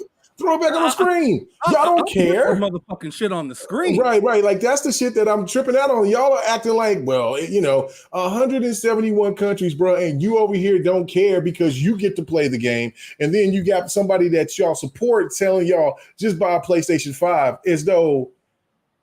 And then when the people, if they did buy a PlayStation 5 for more money than what we pay for. Shit, I feel bad for you, bro. But that helps for us making our stupid ass inflated point about console sales. Listen, I promise to God, when the time comes, and I've already said this and this will happen, when Microsoft becomes the market leader in the way that they're doing things, I will not project about their sales numbers on or you know, like post there how many billions of, like, because I've done it a couple of times. I just don't like doing that. I'm a gamer. I'd rather talk about gaming. I'd rather talk about the ins and out within gaming. I'm not an analyst to the point to where I give a fuck about it, but I hate that I have to defend certain things to talk about it just to make a point on it. And it shouldn't be like that with any of us, honestly. So I promise you that. I promise you this: when the day comes, because it will happen, when Microsoft gets into that position of being the market leader, it ain't going to be me sitting here coming out here and trying to project and try to clown people about Microsoft being this. Like, what is Microsoft bringing to the people, to the gamers? You know what I'm saying? Has the localization gotten better? Has they reached out more advertising across? Have their advertising gotten better? Have they got to more regions? You know, what is the games that they've got? Are they hot? Are they dope? Are they cool? Are they all right? Or should they be better at this, better at that? The same kind of things that I always kind of talk about mostly. It's not about these fucking sales. When we get past that as a community, we'll be a lot better off. Because listen, I know that some of you people want Microsoft to go, well, not Microsoft, but Xbox to go away. It's not going away. Especially if you say, if you guys are committed to the red line latitude project shit, it's not. They're going to still keep continuing to bring hardware, and it's still so they can play the game in a different angle. So anyway, listen, and it's the same thing with Nintendo. We don't talk about Nintendo enough because Nintendo is in their own lane. They do their thing. We enjoy Nintendo games, but Nintendo has survived numerous failures in console sales, right? Like the Wii U was probably one of the worst selling consoles out of the big three. That's relevant now. So therefore, you know what I'm saying? And look at where Nintendo is. They're going to most likely surpass the PlayStation 2. At the scheme of thing, will it matter? I mean, for Nintendo, it might. I mean, for Nintendo, it definitely does. But does it matter to us today for the content that we're getting as gamers? And the reality of it is no, it shouldn't, and it never did. Because when you go back to thinking about as an older gamer and how I've been gaming, I never, until here this last generation, start talking about console sales. When I'm sitting here talking with homeboys and playing games with people that were fans of Nintendo or Sega or PlayStation, or when Xbox came in, the 3DO, the Panasonic, the TurboGrafx 16, etc., you know what I'm saying, whatever. There was not one mention about goddamn console sales. It was just like, my games play better, or they are better than yours. This game, and I'll show you by beating your ass in this particular game. And I'm going to say, I'm going to show you, I'm going to beat you on this game because the console that I play and prefer makes me better. You know, that's what it was. I don't know what this new shit is. And it's been old, but it's really dry, because if you can't sit there and acknowledge about what's happening within the industry overall and see the fundamental changes that you guys have been touting for so many years and saying that it would never happen, has happened, it's a goddamn problem. I'm sorry, okay. Ham. I know you want to finish. Go ahead, brother. Yeah. Cygnus says regions, not countries. Chris Coleman says it's 170 regions, not countries. Steam does bullshit. Let me show you something, since you don't want to look it up for your fucking self. Talk about it. Windows Central. Helldivers 2 still delisted in 177 countries despite Sony's PSN U-turn. Oh, did they say regions or they say countries? I'm sorry, but Windows Central said countries. Oh shit! Hold on. Excuse me. What? Why not go to IGN? Helldivers 2 pulled from 177 countries. No, they meant regions. They meant regions, right? Hey, one more time, just for the people in the back. Games Radar. Helldivers 2 been pulled from Steam in 170 countries without PSN access. You meant policies to issue refunds to players with over 100 fucking hours. Now, are you going to tell me any more times that it is not countries? It's regions. You are wrong. These companies are wrong. The media is wrong. It's regions. Because these guys in here said it's regions. Oh my God. Okay. Care to elaborate, brother? Since you were saying it was regions? How many countries are in the world? Oh, okay. Hold on. History lesson. There you go. 192 to 206. There you go. There you go. I looked it up for you so you didn't think I was capping. There it is. There you go. There you go. Come on, man. Don't come in here and get cooked like that. Don't come in here and get cooked like that. But anyway, we understand that you want to be seen, known, whatever, but don't make a fool out of yourself. You know what I'm saying? Because I lost a PlayStation dude that came in that was over here talking about Canada. You know what I'm saying? You know, Chris Hart, we got love for you. And we had to cook him. So on GRG, and it's just what it is, man. Don't worry about it. Don't worry about it. Don't worry about it. Take your L. Get the fuck on. Stop supporting. Stop over supporting. It's okay to support, but it's ridiculous to over support something, right? Like, listen, I've been in that position. You know what I'm saying? I stayed firm, and then I had to get my legs beat and had to be taught a lesson sometimes. You know what I'm saying? You ain't gonna be right all the time, and you damn sure ain't right today. So why don't you just stop chatting? Because we're gonna expose your ass. Just sit back and listen to Jordan's show. King Thrasher's ass right here trying to blame it on Steam, saying it's you being naive. Man. It's his country that's blocking it. Okay, yeah, because his country's blocking Steam and Microsoft too, man. Right? Mm-hmm. Yeah. They're working they're working really hard to make sure that you can play anything but Sony products, right? They're going that hard. They need to make sure that you just can't play Sony stuff, but everybody else is fine. Do you think the countries are really like that? No. And then Crazy had to come on here himself and explain himself, which is bullshit. He said Steam bans you for using a VPN. They don't toy around with that. He said then blame Steam. And he got a like for that because there's some moron that says, oh, yeah, because you blame Steam. Oh, my God. Listen. Maybe Crazy cooked them right here too. He said, blame Steam for what? Not being able to use the VPN. What needs to happen is Sony needs to drop the act and let people buy the games they have without any fucking problems. Talk about it. It's that simple. Why can they do that in the United States, but you can't fucking do it here? Or you can't do it there. You know what I'm saying? Like, it's just.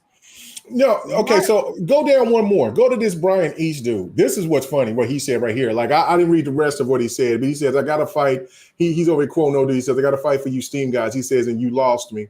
He says, PlayStation owns the game. They can decide for any reason not to sell on a platform. Should I fight for PlayStation when the next Portal or Half-Life game doesn't drop day and date on console? Of course not. I suppose you want to order Whoppers at Taco Bell too. Now hold on. This is make no goddamn sense. This is that sheep cattle logic, right? Right there. Where this man sits there and tries to placate into this. But hold on, let's just say that Steam puts Half-Life on PlayStation, and all of a sudden PlayStation gamers aren't allowed to play the game when the game was presentable to be played, or previous Steam games were available to be played on PlayStation because Steam wants to have some kind of policy. You don't think PlayStation gamers shouldn't have the right to be pissed off and to say, look, I don't want to build a PC in order to play this game. I bought your game. I sit there and supported your games that you put on here. Why are you changing your policies now? And instead of that being a logical thought process of saying, oh, shit, I feel you on that, this motherfucker talking about Taco Bell and Whoppers.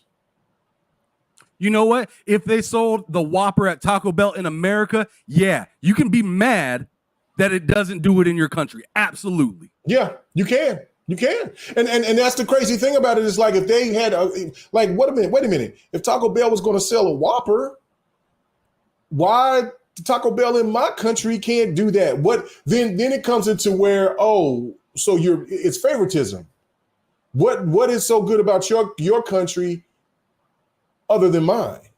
When you want my country's money, see, that's where, and see, when we really want to break it down and be honest about it, see, that's the thing. Like, see, nobody did, and see, I didn't see none of this. So I might, and I normally don't jump into a lot of things, but I probably would have jumped in on this one because that's a really crazy statement. Because, and most likely this, I don't know if this dude made it up himself, but usually this is how kind of like the sheep work. They hear something from one particular or a few particular content creators, and then they all spew the same rhetoric and then hope that it sticks enough to where everybody feels that, that's what it is. And it's not. It's pretty fucking ridiculous. It is crazy, man. Whatever.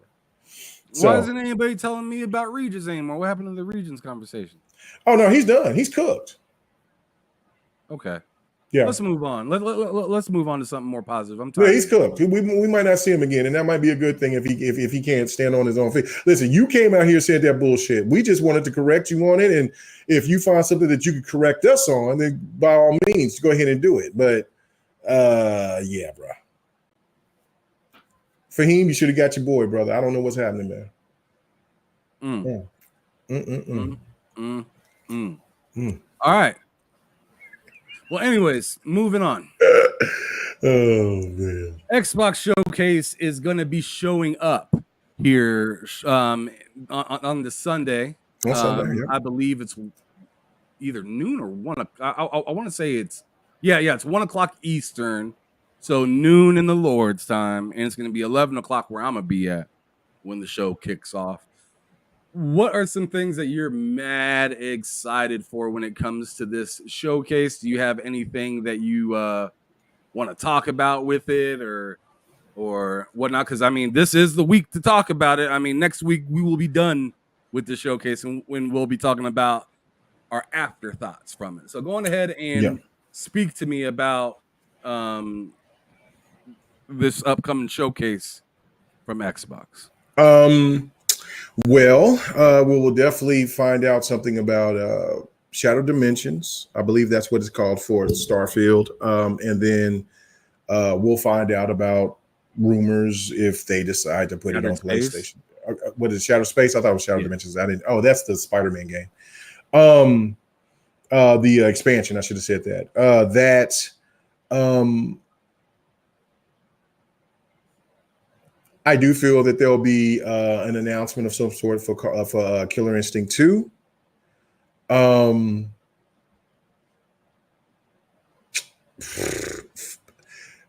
think that we'll see some things for Fable, State of Decay 3, Gears. I know that there's been a lot of talk about Gears collection, the Marcus Phoenix collection.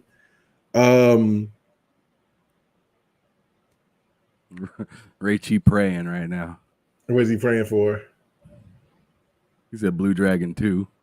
I think I do think, and that's what I was thinking about, because I was thinking it to myself that's why that was paused, because I think now is the time for them to announce something about Lost Odyssey. I really do think that Xbox is they're all in. They're all in on the Asian market. They're all in. I don't know, what their pathway is on that, like, because we know that they have Atlas now. Sega and Atlas believes in Xbox. You know what I'm saying? So that's already good, well and done, right? Like Xbox got all of those Atlas games pretty much. So we're good about that, but they definitely are all in on that. So now it's up to Xbox first party. What are they going to provide for the Xbox fan base that likes Asian games? And I feel that it ain't gonna be Blue Dragon, but I do feel like we may see something from Lost Odyssey. If there's a remake for Lost Odyssey, I welcome that. If it's Blue Dragon, man, that would be crazy. That would be crazy. That's a 360 title. Right. Well, so is Lost Odyssey. Right. Yeah, they're both. But I think that Xbox could be like, listen, can finally be in the space, because there's so many Xbox gamers that's been saying, look, we want Final Fantasy, we want Final Fantasy, we want Final Fantasy, we want Final Fantasy. The next and closest thing to a Final Fantasy game is Lost Odyssey. Now it's all about the director. Can you pull him back in to say, look, can you make a game for us, or whatever the case may be? I have no idea. He said Tango could have done Blue Dragon. I doubt that. That's not kind of like Tango's forte. Tango makes different type of games.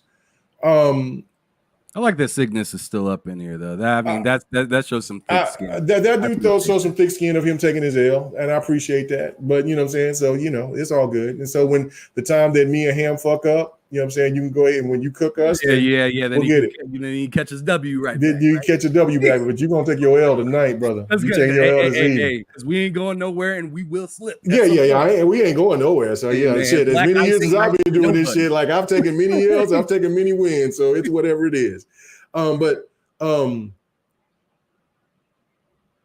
I do think that, but I also, like I said, killers, and I've said this numerous years, but I also know that they're now doing what they're doing. I hope people will believe what I'm saying. Like they're all in on the Killer Instinct. Now it's the time to announce it because they've already done this update. This update is for a reason. Everything is ready to be projected to come out. Everything like that, right? State of Decay 3, I thought State of Decay 2 was dope. Graphically, it was ugly. Mm-hmm. Graphically, it was ugly, but it was a really fun game. I never played the first one. It was muddy as hell. It was gross, but you know what I'm saying? And so when it beat God of War in like sales at that 1 month, I was like, what? Yo. But anyway, 2018, I was like, yo. But so I hope that there's a really good showing for that. Clockwork Revolution. I'm really looking forward to that. Not that long ago. Yeah, I'm really looking for that. Avowed is definitely going to be showed, which now they've announced that they're going to be that they've been using the Unreal Engine 5.3. Doom will be. I love Wolfenstein. Listen, hate me, whatever. I'm not the biggest Doom guy. I've never beat a Doom game. I like them. I play them. One Doom game. I've never beat a Doom game. I like them. It's cool, but you know what I'm saying? And so, you know, I'm going to beat one of these Doom games. I just don't know. I'll probably be the latest one because I did play it and I was having a good time with it, but I don't know. Like, I just don't know. But I'm a Wolfenstein guy. I like Wolfenstein. Wolfenstein is the shit to me. So, but they will do Doom. I don't think if they're going to do Doom, they're going to talk about Wolfenstein. So this is Doom's time. They will talk about Game Pass, of course, and SMT hopping on and being on Game Pass, which is massive in my opinion. Because I did not think that. What are you talking about? SMT5. Shimmy Timmy, you want me to say that, and I'm not going to say that fucking name. Yeah, I know that's what you're trying to do. You're trying to be like, I'm not going to say that. Yeah. So yeah, 5. Yeah, I am not doing that. And then they're going to talk about the Metaphor, which looks really dope. So you know, so that's what I'm saying. Like Atlas is all in with Xbox, and then on top of that with Game Pass. So I'm happy about that. And then finally, I think Replaced will get a true date, and then they'll finally release this damn game. And then I think that is the game that Xbox is going to shadow release. Is Replaced. It's due. Okay. So yeah, it's due. So if they shadow drop anything, I think it'd be like either third party or backwards compatibility games. No. Well, they will do that, but that's going to be on the Call of Duty Direct. But I'm just talking about what's happening with the showcase. Okay.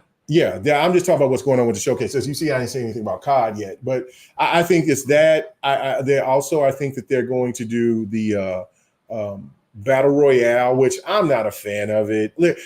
I just got to come out. Halo? Yeah, I just got to say it. I'm not a fan of that. But it might hit though. But it's not. I think it will hit. I don't care. I don't care. My wife might like it though.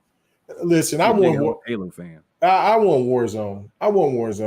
You screw me over with that. I really enjoy Halo Infinite for what it is, but Halo Infinite is not Halo 5. It's just not, and it's the lesser of the two of the multiplayer games. I like Halo Infinite. I enjoy playing it when I play it. But then I got my issues now when I'm trying to play it on PC because of this stupid easy like cheat thing. I don't cheat. I've never cheated. I don't ever cheat in games. but because I have certain apps that I gotta take out or something, and it's got nothing to do with. And I'm just like, and that was just no. I was playing Halo Infinite on between my PC and Xbox ever since it came out. Then they did that patch, and then so like I've been trying to alleviate it and change it and everything. And like one of the apps is hold on, let me look and show you one of the apps. What is it? What is that thing called? It's for the lights for my fucking PC. I can turn my lights and have my fan trajectory to where I can blow them high or to where they, well. Pause. What are you talking about? Like the NZXT? Yeah, the Asus thing, because I have Asus motherboard. Oh yeah, the Asus. God damn, I'm trying to remember what that. Yeah, but I forgot what it's called. Armory Crate. Yeah, that's one of the apps that they blocked, and so I can't play Halo because of that shit right on my PC if I want to play it on PC. And so I got it on my Xbox, and that's fine. But then I'm just kind of like, what the fuck is this inconvenience, and why you haven't fixed this yet? So again, there's a lot of things that I have a problem with between Halo Infinite. You know what I'm saying? Like, and I made my point about it, and I will continue to keep my stance on it. Y'all fucked up. It was so good. It was so perfect when y'all first came out, when it first launched. The multiplayer aspect of it, the story mode, it has some of these issues, but I love a lot of other factors into it. There was some, to me, laziness when it comes to the 4-player co-op. It should be to where now everybody's a fucking chief. Everybody should, yeah. But whatever. That's fine. But when it comes to the multiplayer, there is some laziness that I will not hold, that I will continue to hold, that I will hold 343 accountable for. And this is the reason why the game is not better than Halo 5 and is not going to ever reach the same levels as Halo 5 or Halo 4 or any other previous Halos because of the bullshit. And I know that they're trying to make it as right as possible. I get it, but you screwed the bag. Sit back, wait. You know what I'm saying? Let Gears have its moment.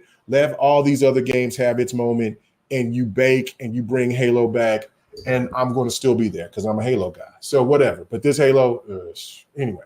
So Battle Royale, and presenting Halo Battle Royale to me, I'm not a fan. Fuck it.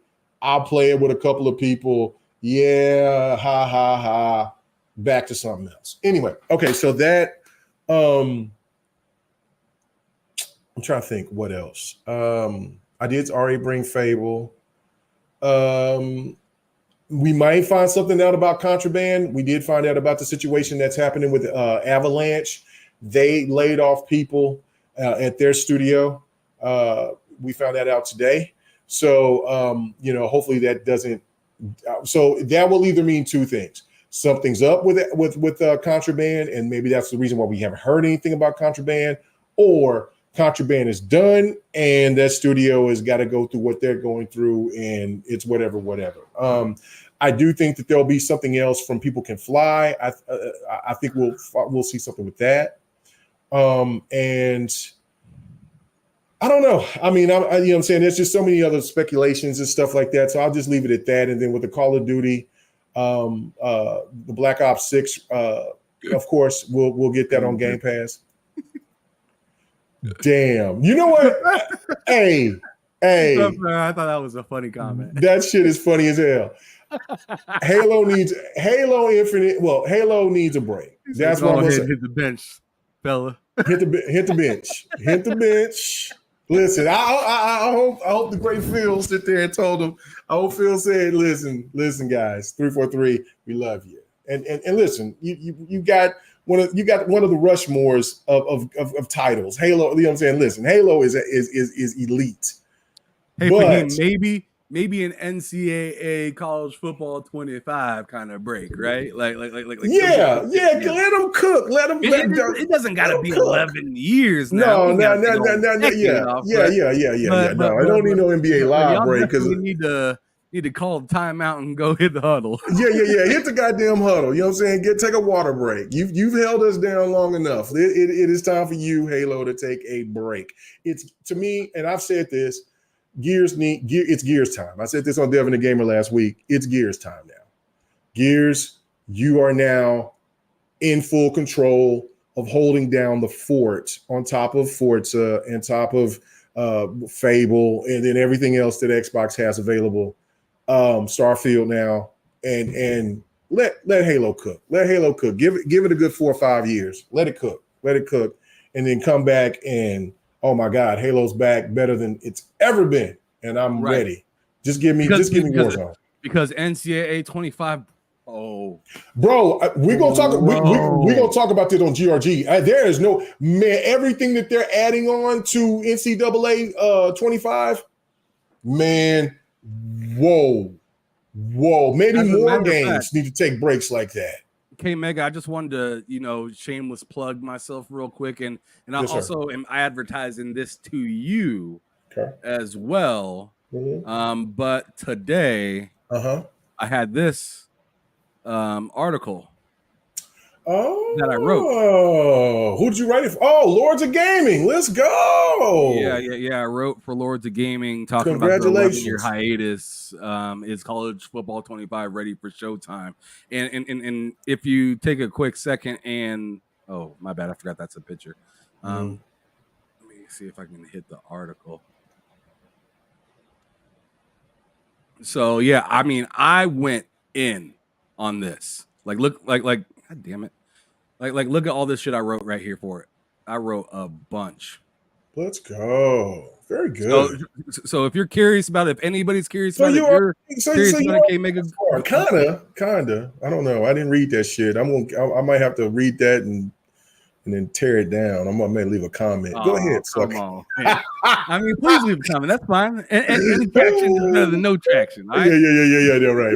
You can leave a comment and say, fraud. That dog shit ass motherfucker. I don't care what you say, bro. Just fraud.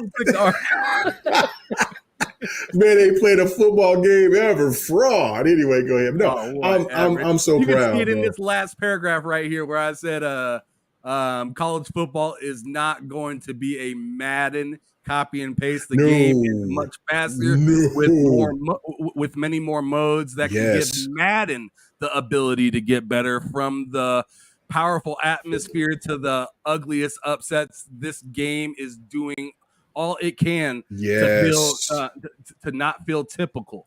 To not be or feel typical. It's been a long time since I've noticed EA Sports so confident. And with that being said, this should be an unbelievable comeback after an 11-year hiatus. Someone that has been playing college football games since Bill Walsh. Fraud. You ain't playing. Man, you was two. How was you playing Bill Walsh? You was two, motherfucker. That it's a staple of my life. When was you born again? My life. When was you born again, sucker? Let's go ahead. We got to cover Bill Walsh. I was playing Bill Walsh. Bill Walsh. I was in grade school. Come on now. Hold on. I was playing Bill Walsh. Yeah. How old am I'm what? You what? You 35, 36? Genesis. How old are you now? I'm about to be 36. Okay, so I'm 13 years. I'm 12 to 13 years older than you. Okay. You man, come on. You might. I don't know, There's man. No might. You might. Sucker. I did. I even had that old school Madden with the arms up in the air. Oh yeah. Okay. All right. I might let you slide on that. Who you talking to? No, I'm sucking. The internet will save you, young fucks. That's all that is. Anyway. But yeah, no. Bill Walsh was my y'all shit. go check out the article. Yeah. I wrote it this weekend and it just published today at noon. I'm very proud of that article that I wrote. So you should be. Yeah. Kudos to you, man. People go check it out. Go read it for sure. You know what I'm saying? Shout out to Lords of Gaming going out there, soliciting, just trying to find anybody off the streets to just get out there, write articles. Y'all desperate as fuck out there. I'm like King David, you know what I'm saying? Addict been hitting me up. I've been busy and shit. I need to hit him up. Like, man, hold on. I might just hop in and get hit up at King myself. Your brother, what the fuck you doing, man? Anyway, shout out to that. Out here showing me more respect than your motherfucking ass. You know like right. This trash. What's happening, bro? I appreciate you, Pete. Thank you. I'm very happy for you, brother. I'm very happy for you, man. I'm gonna sit there here cognito. Sovereign, what the hell is this, man? Let me know. Simon be in his own little lane. You know what I'm saying? He's like, I don't know what the fuck was going on. Listen, you better talk to David, or you better talk to Cognito, or you know what I'm saying? Oh yeah. No, it's all good. Or Chris, like that's why I need to hit is Chris, because Chris I think is in charge of that, right? No. Who's in charge of that? That would be like Mahmood and let's see, Lord. Goddamn, why am I slipping on his name right now?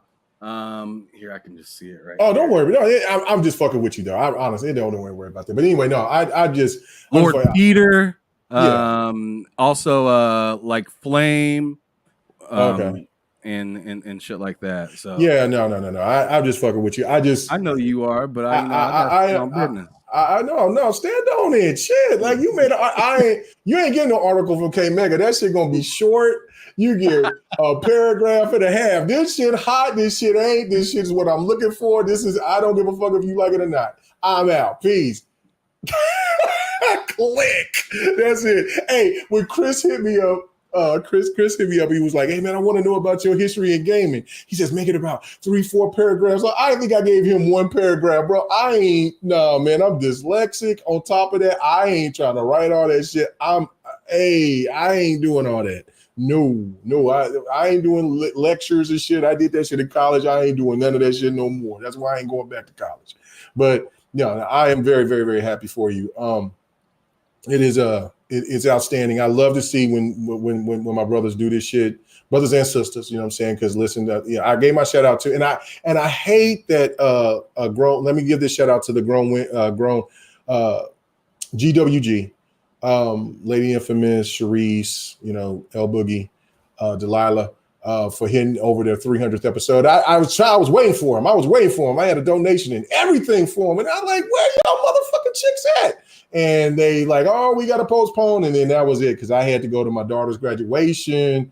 And then I went bowling with the family and, you know what I'm saying, and all that other stuff. So I missed him. So I'm going to have to catch him here one of these weekends. But yeah, no, shout out to them. Like I said, I'm always happy for all the people that's been a part of GRG and the part that I've worked with and that's doing really, really damn well. Don is finally about to be close to getting to monetization. This has been a long time coming, and I just love it. You know what I'm saying? I really do appreciate you guys' hard work and the shit that y'all do. I wish that I had that same type of motivation. I do sometimes, and sometimes I'm like, you know what? I've been doing this shit so long, I don't care. Here's a well-known cut from K-Mega. Oh shit! Don't do that. Read. Oh shit! I know how he called. He got to tell me he's going to be sick. I was sick as a motherfucker. I already know. He's like, what that word? I don't want to be. You goddamn right. I ain't trying to. Hey man, if shit looks funky, I ain't trying to fuck with it. No, listen.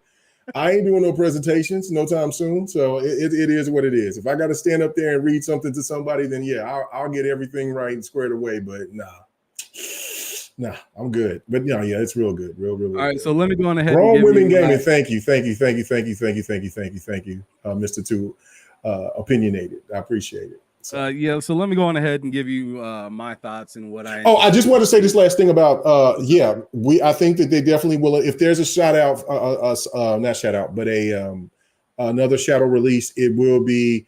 They will bring the old Call of Duties. I don't know if they'll do them all at first. I think that they'll do them in sections. I think that they'll bring out. Luke said that same thing. Really? And so I think that they'll do it in sections. They'll bring out the original they'll probably stop at Black Ops 2, maybe Black Ops 3. And then the next, probably sometime next year when they do the next one, they'll probably implement the other ones. So I think that is a smarter solution, or they might do it in increments to where they just want to kind of slowly get you integrated of having those on top. Uh-oh.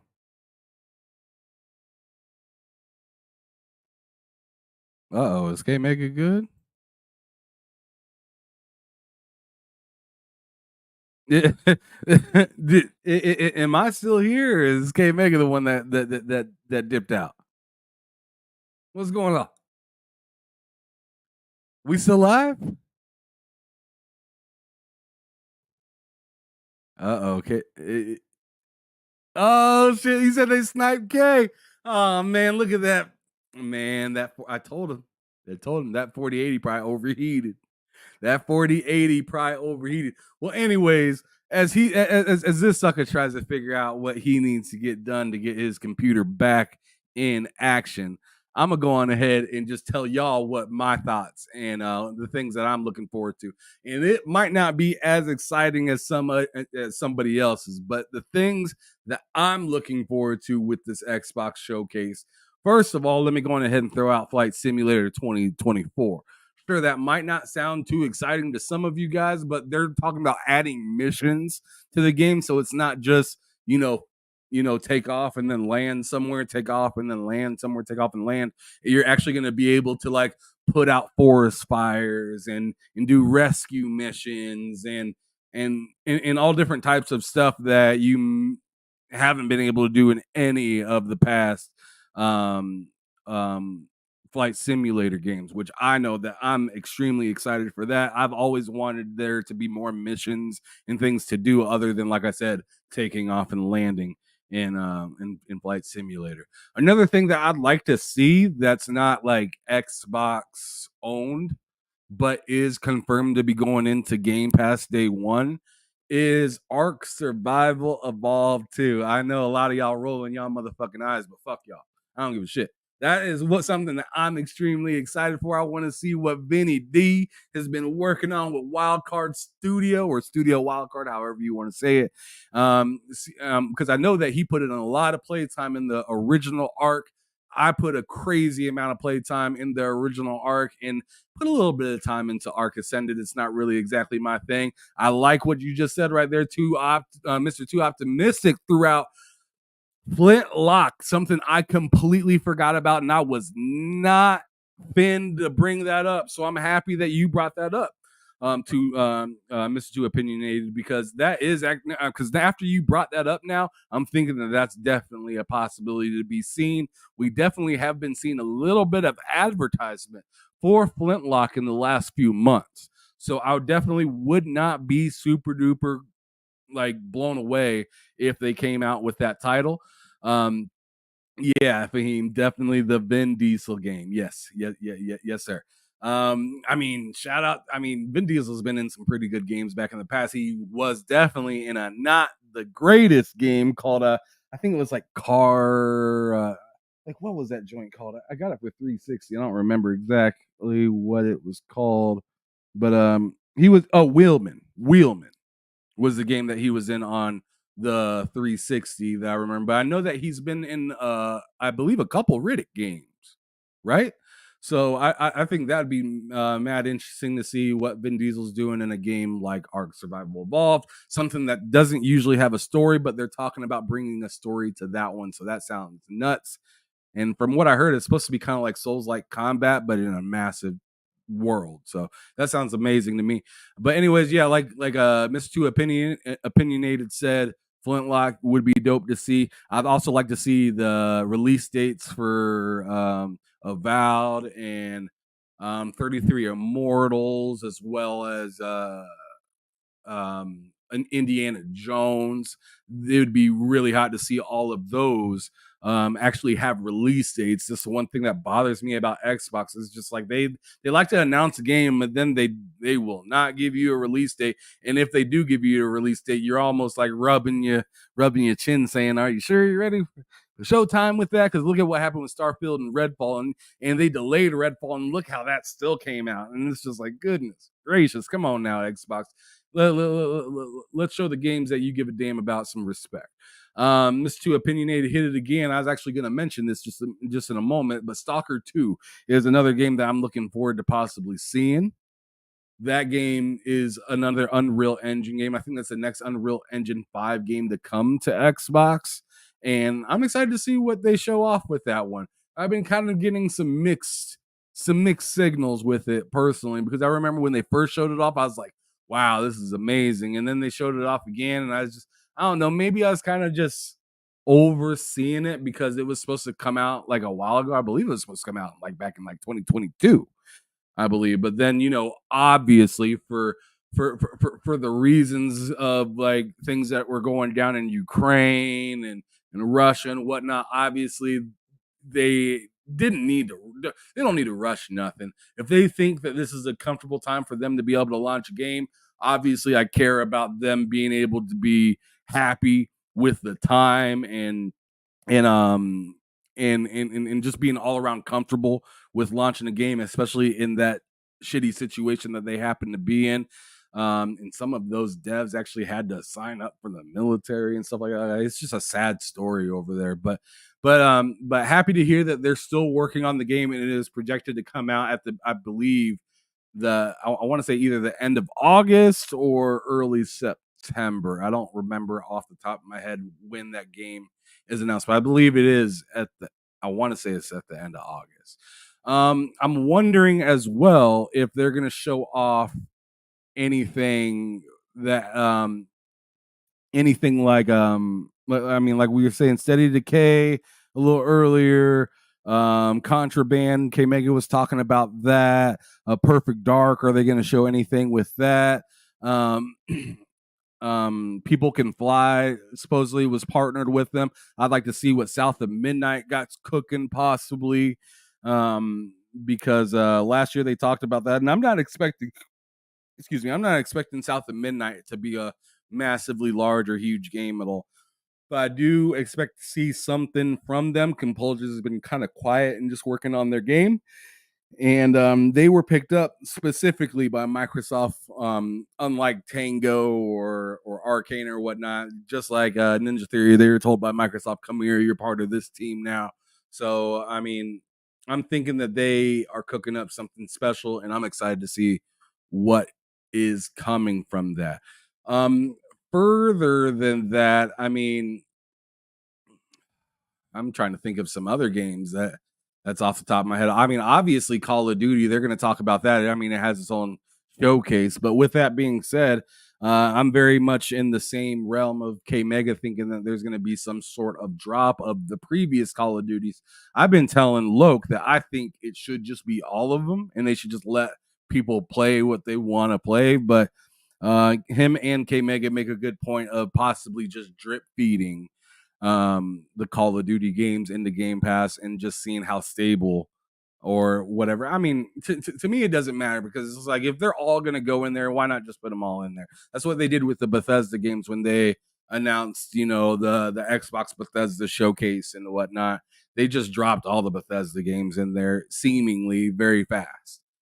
So I'm hoping for the same thing with Call of Duty, because if I'm not playing the Call of Duty that I want to play, even though I like own like all the Call of Duties, and I'm sure K Mega is in the same boat where he owns like all the Call of Duties already, so it's not really a huge benefit for us for it to go into Game Pass. But I'm definitely benefiting off of Black Ops 6 going in the Game Pass. I'll tell you that much. God damn, I mean, ain't no reason for me to run out to the store no more. I mean, I'm waiting for Madden to do the same thing. And see, I'm thinking. Well, what I'm thinking is probably. Can you hear me now? Yeah, I can hear you. Okay, all right, yeah. What I'm thinking is, it was what one of you Xbox PlayStation motherfuckers that fucked up my my computer. Sure, sucker. You know that 4080 was cooking, bro. No, emergency shutdown. It's a critical error, blue screen. No bullshit. Honestly, what I do think it is that through my router, through Cox Communication, pause, because a lot of people get nasty minded about it. That's what they're called, Cox Communications. Yeah, I heard of them. They're out of Omaha too. Yeah, I've had this wireless router. Well, it's their like new line router, but I've had it for about 6 years. So I think it's time for me to go ahead I think it's time for me to get a new one. Get that sucker a cane. Yeah, I think, what I'm saying. I've been holding on to it because we paid it off, and I'm like, I want to hold on to it. I don't want to pay extra, but anyway. So I think it's getting cooked, and I just think it's just, what I'm saying. So I think I'm gonna have to go ahead and get it. So he said, yeah. Oh shit. You got the disrespectful spelling for it. It's COX, sucker. Yeah, Cox Communications. It's not. Paul, see what I'm saying? Listen, you know what I'm saying? Because if it was my kind of communications, it would be, anyway. No, Let's not do that. I'm sorry, him. Go ahead, continue, brother. I'm sorry. No, I was just kind of agreeing with you that that it could very well possibly be drip fed, the older Call of Duties and whatnot. Yeah, shout out to Mr. Two Opinionated. He said no Diddy, but is there anything else that you're kind of looking forward to? I mean, I got done. I mean, since you since your PC fried for a little bit, I got to tell PC everybody cooking my good, boy. on what games were possibly coming, and I know I missed probably several of them that people are really looking forward to, including like a Gear 6 or something like that. But as for the Call of Duty Black Ops 6 Direct, do you think that maybe they show off other Activision things there, or do you think they're just gonna save all the Activision outside of Call of Duty for the Xbox showcase? Because my whole thought process is we got Crash possibly, Spyro possibly, Banjo-Kazooie. Well, like Banjo-Kazooie's been around for Rare or whatnot, but as for Activision, it's like we like I think they own the IP to Crash and Spyro and stuff like that. But then again, I'm not sure because they released Toys for Bob. Oh no, they own those IPs. They're just letting Toys for Bob. So Toys for Bob took off without those IPs. Yes. Kind of like Bungie did with Halo. Yes. Okay, gotcha. Yeah. All right. So with that being said, and I'm also kind of interested. I mean, they probably got their heads down and working and probably aren't going to be part of this, but I'd be really interested to see what Toys for Bob is possibly cooking up, because they did say that they are partnering up with Xbox pretty much as soon as they left the building. They said, hey, this isn't a goodbye. This is see you later. Yeah. I think that it's because from my understanding, it's multiple titles. So I'm thinking it's like maybe 2 titles, maybe 3, but Spyro is definitely one. I think they've already done their Crash. I think they're going to hold off on Crash. And I think the next one will be Banjo-Kazooie, because I think that people have been asking for Banjo-Kazooie, and I think that if you really want to look at it, Rare is really locked down between Sea of Thieves and then for the other title, which I kind of forgot, which I was excited about, Everwild. Everwild, yep. Yeah. And so it's supposed to be like a co-op game. Yeah, so like, I mean, I don't know. So we got to find out what's going on with that game. So Rare is busy doing that. So Toys for Bob will be the next best thing. They were getting cooked trying to do it. Right. And so I think that would be the next best game. And then also I forgot to bring up about the showcase was Perfect Dark. I think that we will actually now see something from Perfect Dark. So but yeah, no, I think that the Xbox showcase will show the Spyros and things like that. The Activision, I mean, the Call of Duty is just their own, like they did for Starfield. Because I think they're going to do a true deep dive of Black Ops 6, because now within the Call of Duty community, it's kind of weird because you have some that love Treyarch, they love Sledgehammer, then they love I forget who the other one is, but Black Ops 6 is usually, out of all of those, the more popular out of all of them. So I think that this one is going to be a true deep dive of only on this game, and maybe that would also give an announcement on a section of Call of Duty games that they'll have available day one after that show for Call of Duty. Because my thing is that if you let go of all the Call of Duties, which is fine, like, I mean, they can do that and that's fine. That's what I mean, it wouldn't be a problem at all. But in a sense, if you release the latest Call of Duty, which is this Call of Duty that we have now, Vanguard, and Modern Warfare 2, and then now, and then Black Ops 6 comes out, will that hurt on people playing Black Ops 6 day one when they're already deep diving still within the older games? Now, again, people will jump over and they'll play the new got Game Pass. They don't give a fuck. Well, no, that's what I'm saying. But what I'm trying to say is that you want to maximize every bit of money and interest into Black Ops 6. So what I think that they would do, and probably was the smartest decisions to do, is the latest Call of Duty or latest Call of Duties in the last 2 years. Have them come the following year when you have the next Call of Duty, or if Xbox is actually really going to go with the Battlefield way of things and just do the 2-year thing, which I think at this point now, since all Call of Duties is going to be on Game Pass, is smart as fuck. Because once people get tired of playing Black Ops 6 for that 6 months to 8 year, I mean 6 months to 8, from 6 to 8 months, right? Like then it usually that's when those gamers kind of drop off heavily, right? They can always go back to the old stuff, and then when the new stuff comes, okay, I'm right back in it. So if you have everybody who's playing the latest Call of Duty right now, stay on there, and then you put in Black Ops 6, yeah, of course we'll play it. But will that hinder, because there's still people that's going to try to fight to get to that maximum? Because I was telling you before the show, the reason why I didn't have Fight Night Sunday last night is because an old friend of mine hit me up, and he was like, he called me on Fight Night Sunday. He was like, man, I didn't know that you was, and this just shows you, like, I don't even tell my family or friends that I do this stuff. And he was like, man, I didn't know you streamed. And he was like, he caught me and Yobi playing on a Thursday night playing Dead or Alive 6, and you was there, Ham. And so anyway, he was like, oh man, I didn't know you came in here. So anyway, he wanted to play COD, so I played COD with him and a couple of his friends and stuff. I wasn't playing any games. You didn't play, but you was there in the chat, sucker. I wasn't playing any games, and I wasn't there. You wasn't playing no games, but you was there anyway. So we got your voice. They heard you anyway.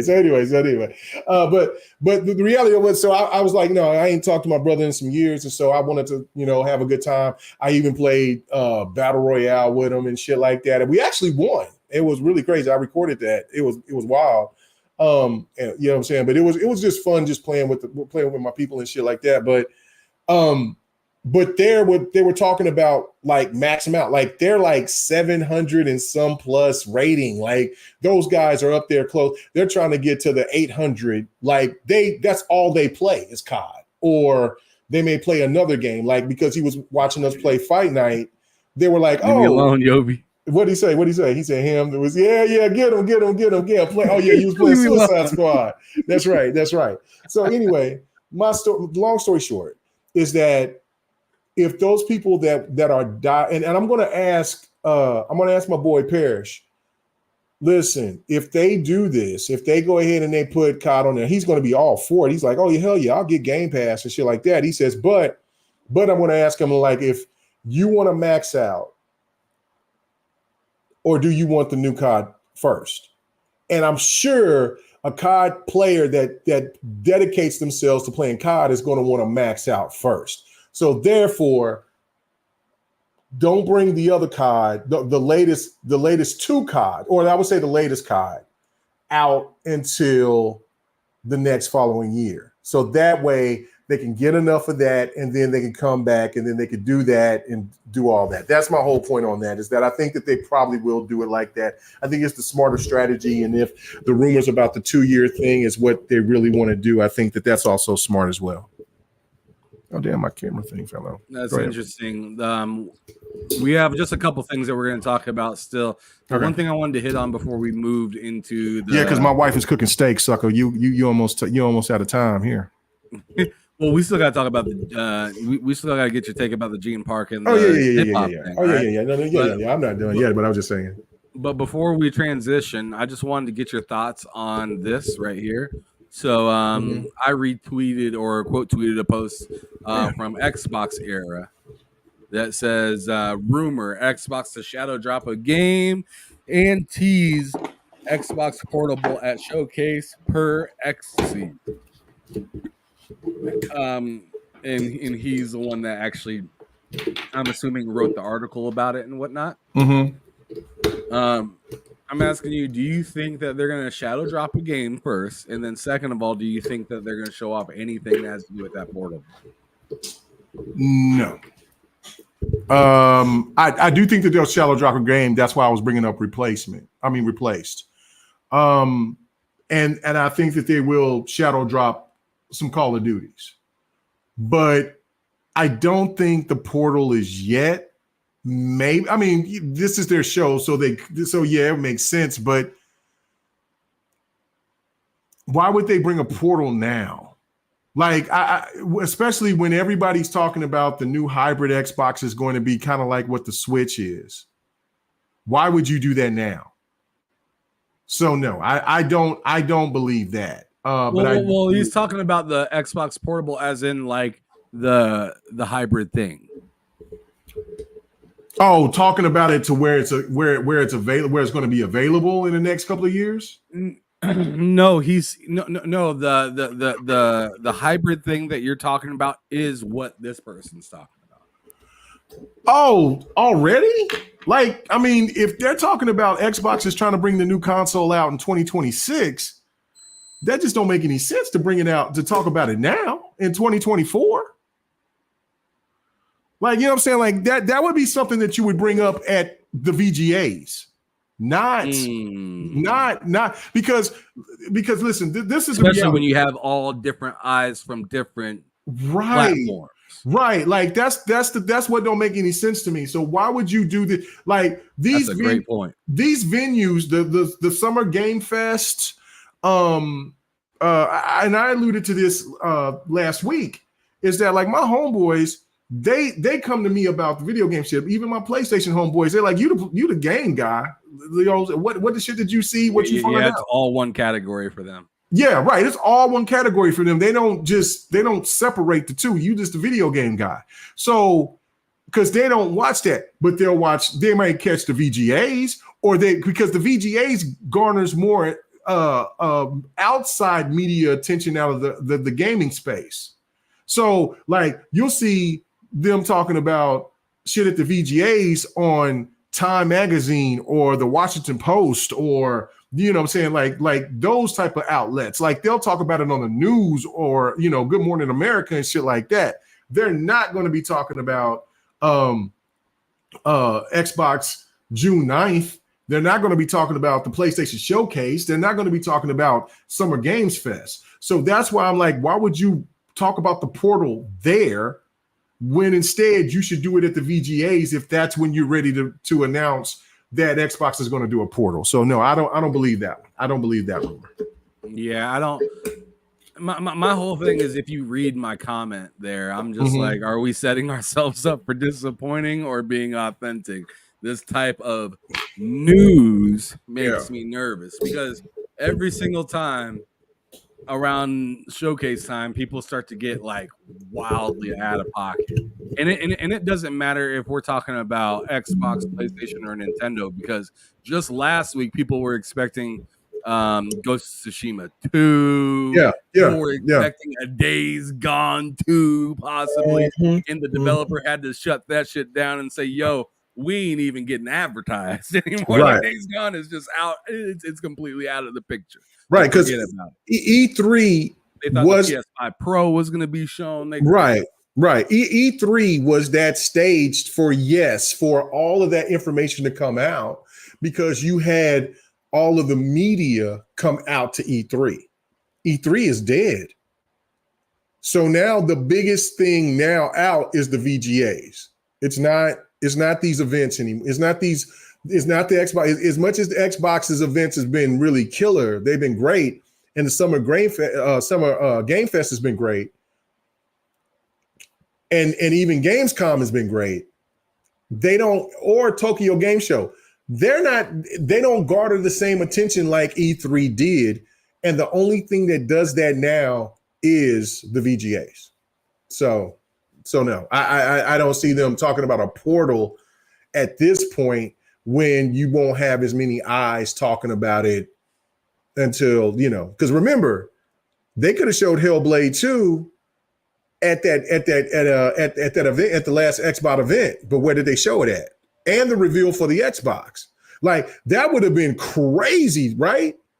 But it wouldn't have garnered the same type of attention when they was announcing the Series X and the Series S. You see what I'm saying? So, the VGAs is where they will do that, not here, unless they don't feel that it's going to pull the if they don't feel like it's going to garner that much attraction to the base. I mean, to the gamer base, and so if that's the case, then then I would be a little skeptical if they would bring that out, and what would that be like at the June 9th event. No, just keep it about the games and what you got coming out, and then for the bigger events that comes out through the year, show it there. Gotcha. All right, we're gonna move on to the next topic, which is this one right here, and I'm gonna give you the lead on it. Okay, man. Okay. You go ahead and speak your truth, because I know you got a lot to say. I'll be right back. Okay, all right. Go ahead and let go of that weak ass bladder of yours. I'm gonna say hi to my wife. Fuck you. You ain't show nothing. Where is it at? You said you was gonna show it. Where is it at? It's on the screen. No, it's not. It's we see the visual. Exactly. Okay. The Gene part. Okay. You're right. My bad. I thought it was the same thing that you had. All right. My bad. Okay. Yeah, I seen this today. Haven't really been paying attention to a lot of news today because I've been busy. But yeah,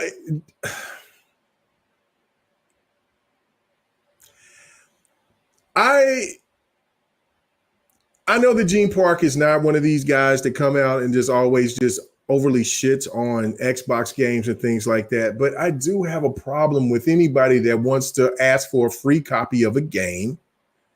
And then when you get this free copy of this game, knowing that you have this type of bias for the studio, and then your game, because of the company that you work for, is going to rate it for how you have this type of disdain for this company.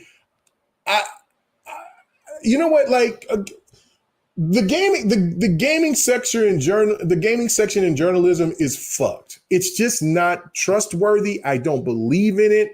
I you know what I'm saying? Everybody should be just coming in as opinionated pieces.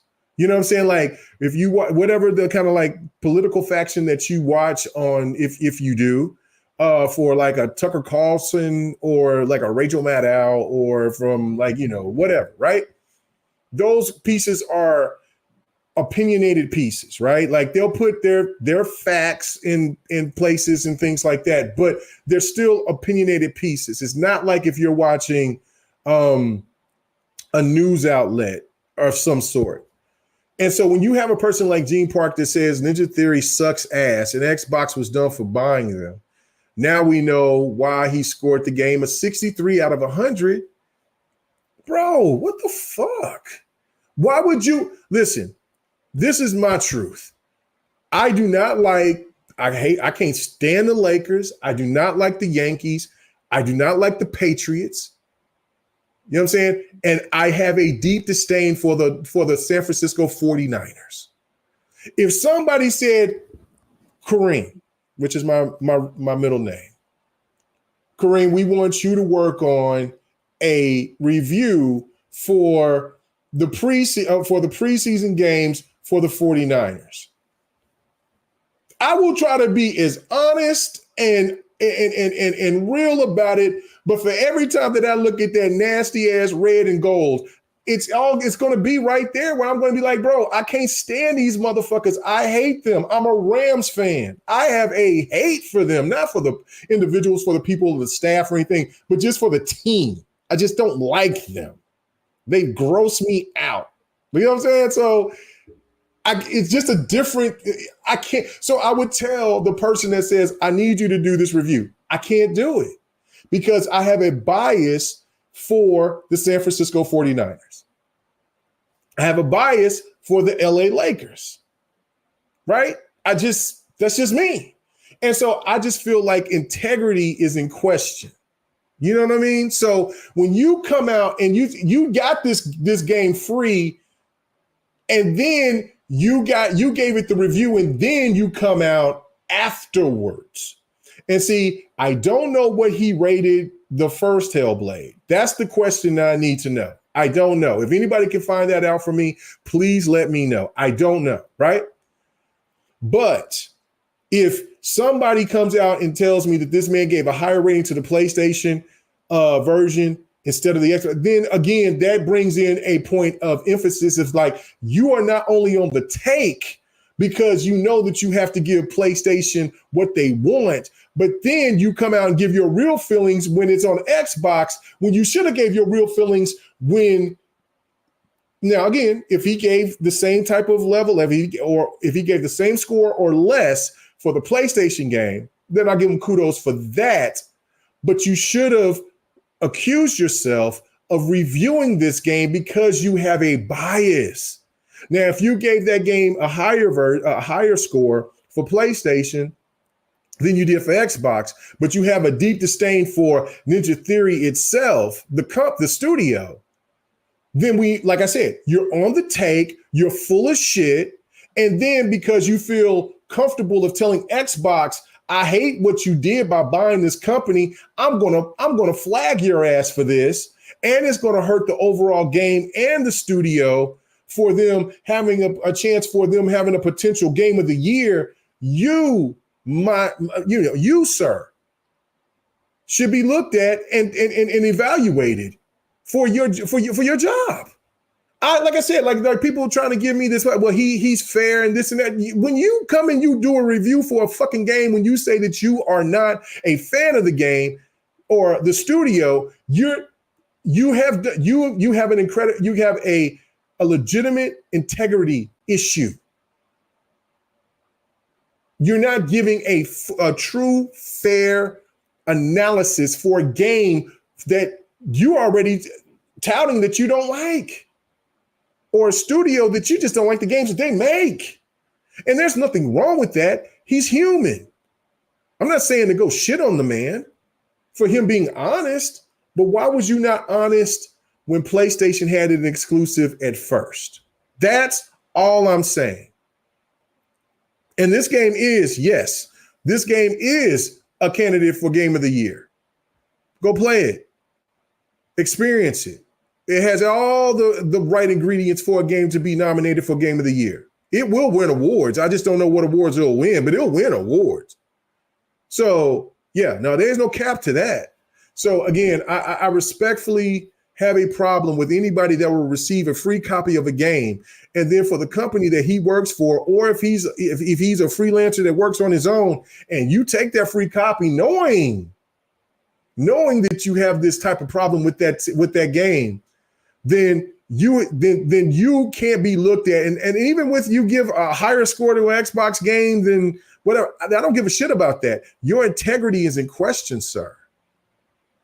Because you allowed yourself to want to get a free copy for a title that you weren't willing to pay for in the first place because you didn't like that studio. And that's fucking trash. And that's why I look at the gaming media as the way that I do when it comes to reviews and just every fucking thing else. Like, it just grosses me out.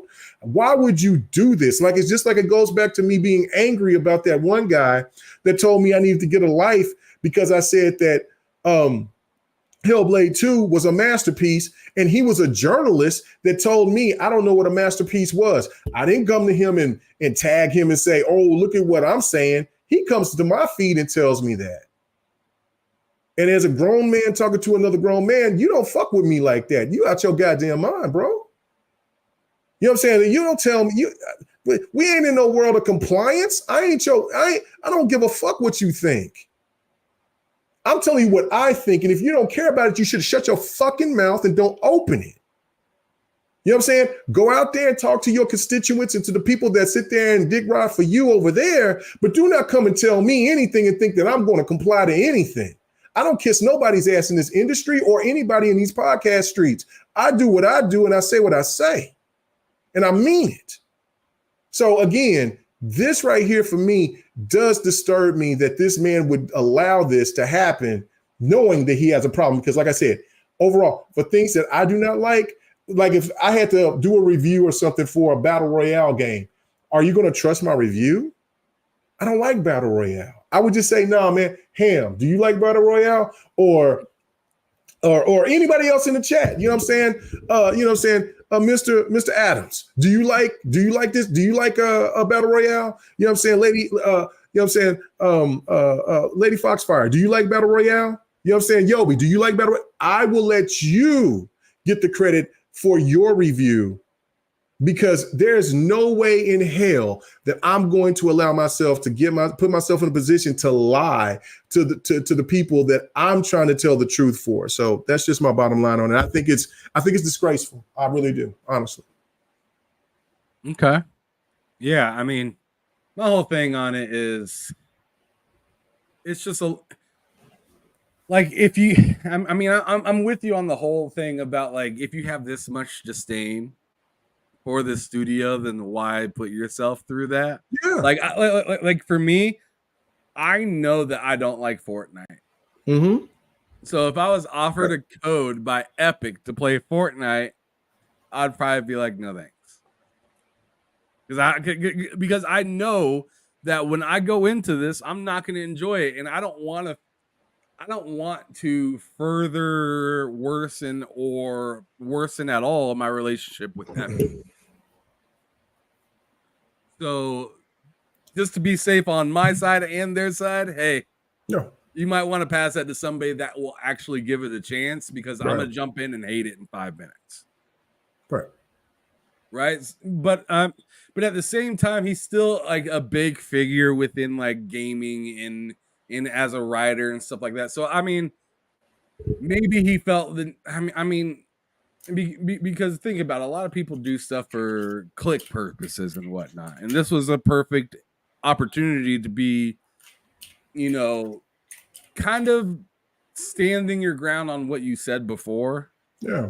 But it just doesn't. But as for the person that's reading that, if I didn't know who Gene Park was yesterday and I seen him today and I read the article, I think that there was something wrong with this game compared to the prior, or something like that. And it almost make me want to like compare and contrast. I'm almost kind of wondering what he gave the first Hellblade. I want to know. 63 out of 100.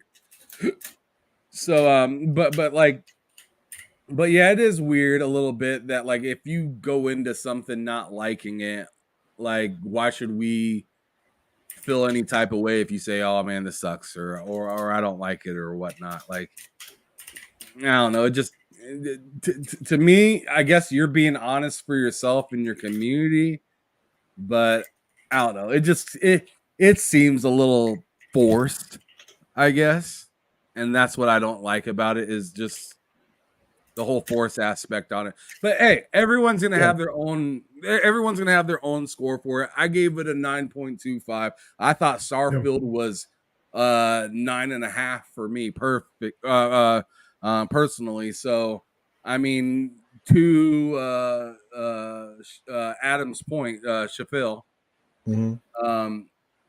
Yeah, I mean, is it going to make the game of the year list?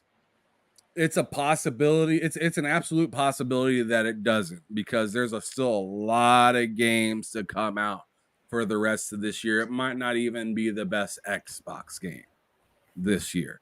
But could it? I wouldn't put it past. I mean, anything's possible, and there's a lot of people that really enjoyed it. I don't know about it. I think it might. I think it will be one of the best Xbox games that comes out this year. It might be one of the best Xbox games, but I honestly think that something else is going to come out this year that kind of overshadows it a little bit. And the thing that they do, we had this discussion about High Five Rush and Hogwarts Legacy, and Starfield, and look at what they put in their place now.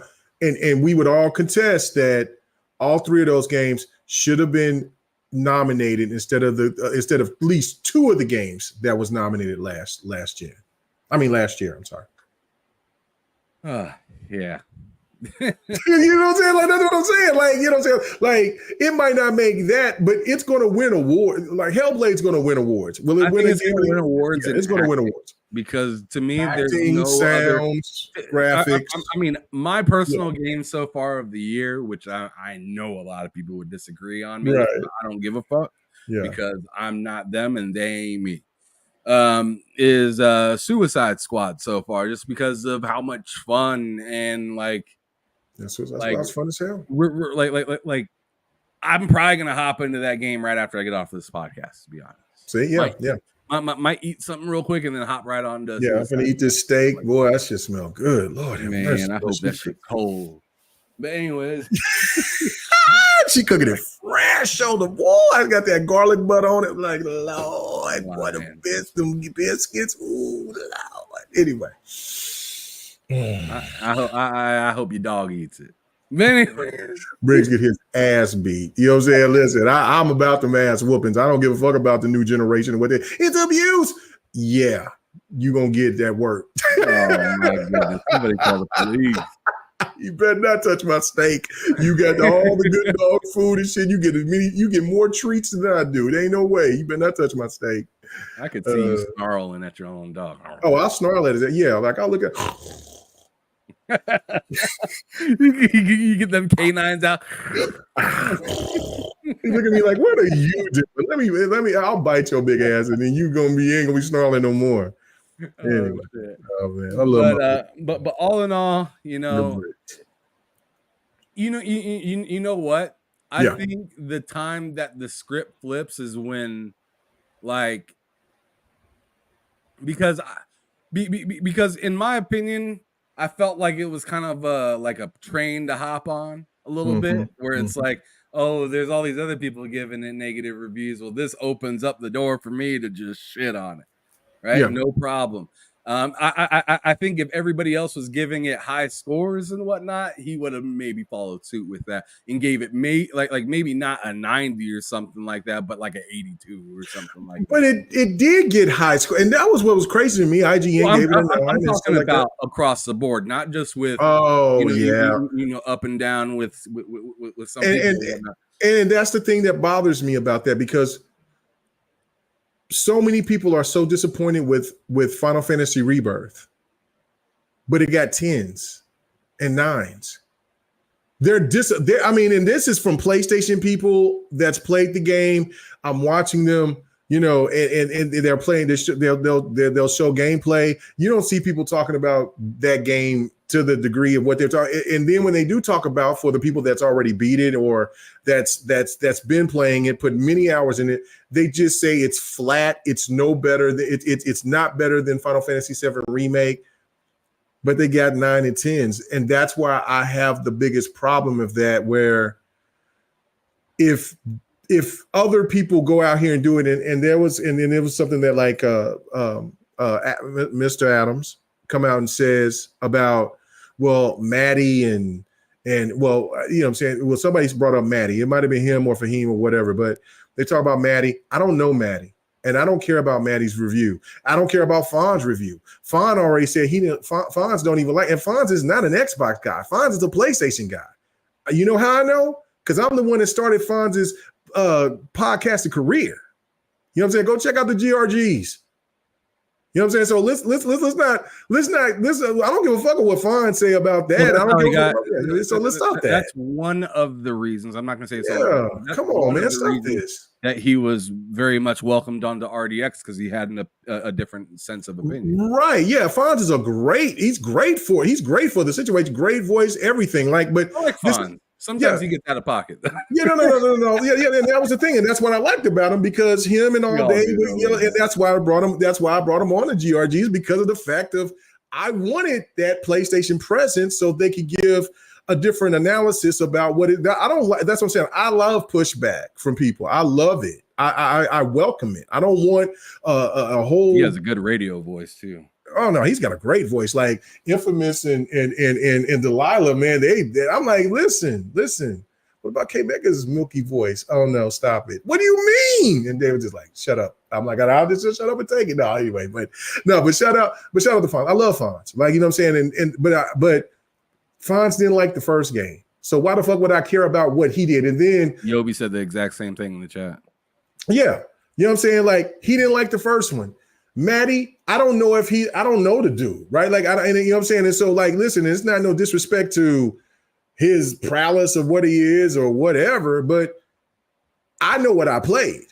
And yeah, you know what I'm saying? Like, and I gave it a 93, and I gave it the same grade that I gave The Witcher 3, which is a different type of game, which is Witcher 3 is up there with one of the best games that I've ever played. You know what I'm saying? It's one of the best games I've ever played. So because I can separate what what they're trying to do with the game, where the direction of the game is. And listen, I want it to be like God of War. I don't want no fucking game to be exactly like, look, why are y'all complaining about the PlayStation Showcase? Because if y'all want everything to be this goddamn same, y'all would be over here capping and loving the PlayStation Showcase. Everything looked the same. I thought as gamers, we want things to be different. Hellblade is in its own lane. Now, you know, and everybody understands that you're not going to like any and everything. But I just don't understand that when somebody says, well, this person says this and this person says that, I get you. I got you. It's their opinion. It's okay. I respect it for what it is. But when you're a journalist and this is my thing, why this man did not say this before Hellblade 2 dropped out. Oh, you know what I'm saying? That's all I'm saying. Why you didn't say that Ninja Theory was ass before? He did. Did he? This is an old comment. Oh, when he post this? Yeah, this is oh wait. Yeah, Wow. yeah, this is 2024. Hold up. Yeah. The phone. Yeah. I thought he said this a long time. No, he said this recently. He said this, yeah. It shows it right there. Yes, he said this just 2 days ago. Sure. Right, that's what I'm saying. Like, where were you at in 2018? Where were you at? Like, that's what I'm saying. Like, when people, that's the problem. If you've had I'll give respect to Fonz. Fonz said he didn't like the first game. He wanted more, and he wanted it to be more like Devil May Cry. Well, then, motherfucker, play Devil May Cry. You know what I'm saying? I don't want a game to play exactly like a certain game. This is the reason why Final Fantasy is going through the struggles that they're going through, because they're trying to make games play like other games, and that's not the lane that Final Fantasy has been in. Alter it a little bit, but do not go all out and change it all the way over. And that's why Persona is flourishing, because they stayed true to their position. So again, that's my Dutch trying to cook him right here. Yeah, what did he say? He said I expect this kind of response from. So yeah, well, look, it is the truth. It's gross. I don't know this man. I've seen his reviews. I've seen his other stuff, and I'm given the benefit of the doubt of the fact of, you know, he's having a moment, and then, but you know what I'm saying. But then I seen. Did you go down and look at John Linderman's comments, where he doesn't even want to come out and say what's going on with Black Tarzan? I ain't seen you in a minute, brother. Where that at? It's in there at some point. Somebody was calling him out, and he came out and he said he was like, well, you know, he has a right to an opinion. He does have a right to opinion. Right there. Yeah, right there. But he would not condemn him dogging out this studio. Right? Like, read what he said. He says people are allowed to dislike certain studios and brands. It's all selective.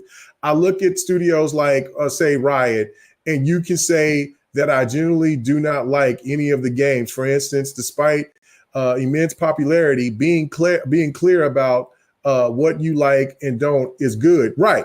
But Digital Foundry don't talk about Riot games. This man, he responded to him. If you want to read that, K Mega.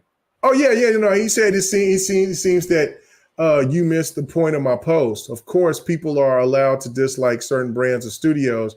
My issues is how to communicate his thoughts his thoughts about Ninja Theory, saying a studio sucks ass is highly derogatory, and something a 16-year-old would say, not as well respected journalist in the industry.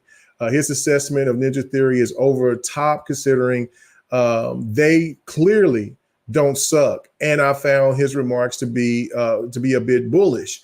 His harsh remarks seems like he has a personal issue with them. Hence his unprofessional behavior. Right. Like, and that's the thing that I'm saying. Like, well, where was this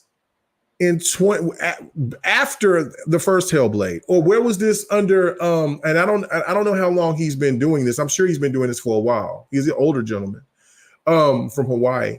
But where was this when he did what was it, Enslave?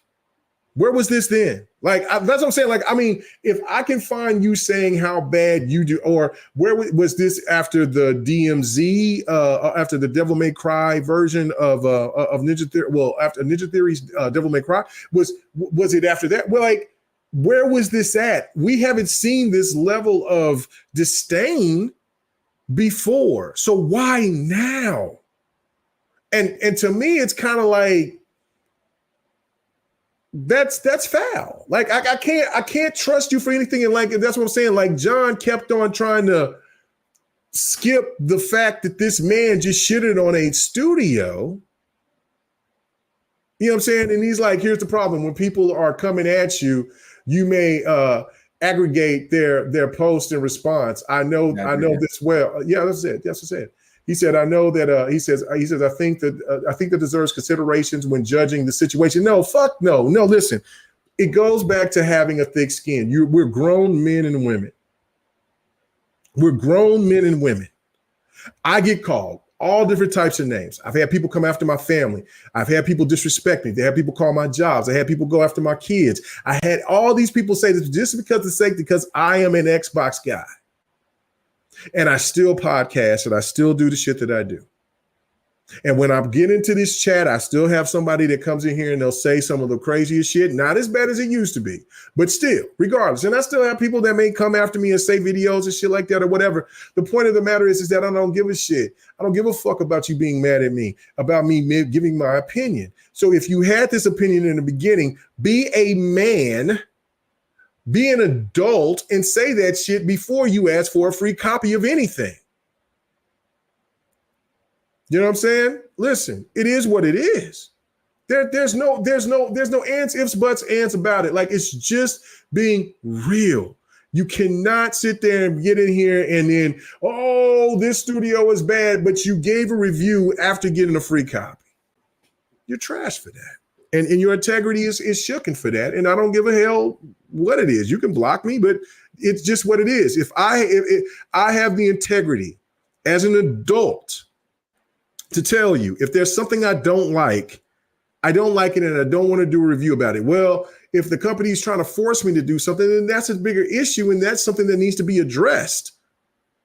To let people know in the gaming industry, also the public, to let them know, whoa, they're trying to force us to do things that we don't want to do. The public will always be on your side when you're standing up for being right.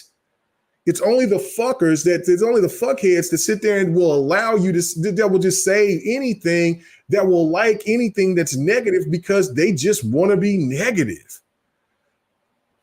Social media shouldn't be a place to where we have to condone fuckery. We should be a place to where we can push it out and start doing the things that is properly right.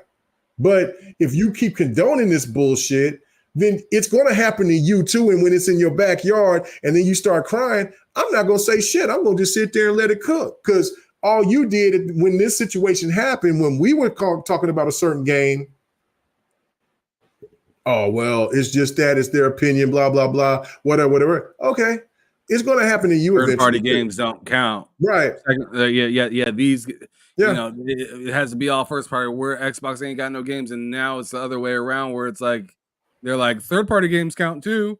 And I'm like, hold on a second. Y'all the same motherfuckers that told me that in 2022, when Xbox didn't have a whole lot, that that they're cooked. They're done. PlayStation has all those first party games, and where's the first party games for Xbox? Well, now you're like, oh man, look at Final Fantasy, look at Helldivers, look at Stellar Blade and everything, and it's like, yo, like we use the same logic right back to you, and then you want to cry foul.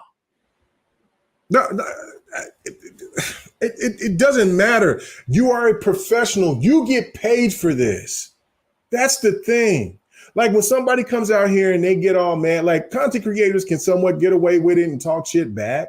I tend to not try to go that far. Sometimes I might. But the thing of it is that like, I'm getting paid. You can talk shit about me all you want to. Okay, cool. I suck at this. I ain't got this. I ain't got that. Okay, cool, whatever. You know what I'm saying? But at the end of the month, I get mine. What do you get? And so that's why I'm like saying, like, this is my thing here, though. And the profession of this, and I'm not a journalist, and I'm not making nowhere near what these guys and these ladies make. But so when you sit there and now you asking for me to get paid and for me to just to say any motherfucking bullshit that I want to, even though that tears up the integrity of what you have signed off for as what journalism is supposed to be is integrity. You can't have both ways of it. You just can't. And until it gets called out and gets put out, then it is. And this is also another thing. It's just like what Don is saying, and like others have been saying, is that this is why the gaming media is failing. They're failing.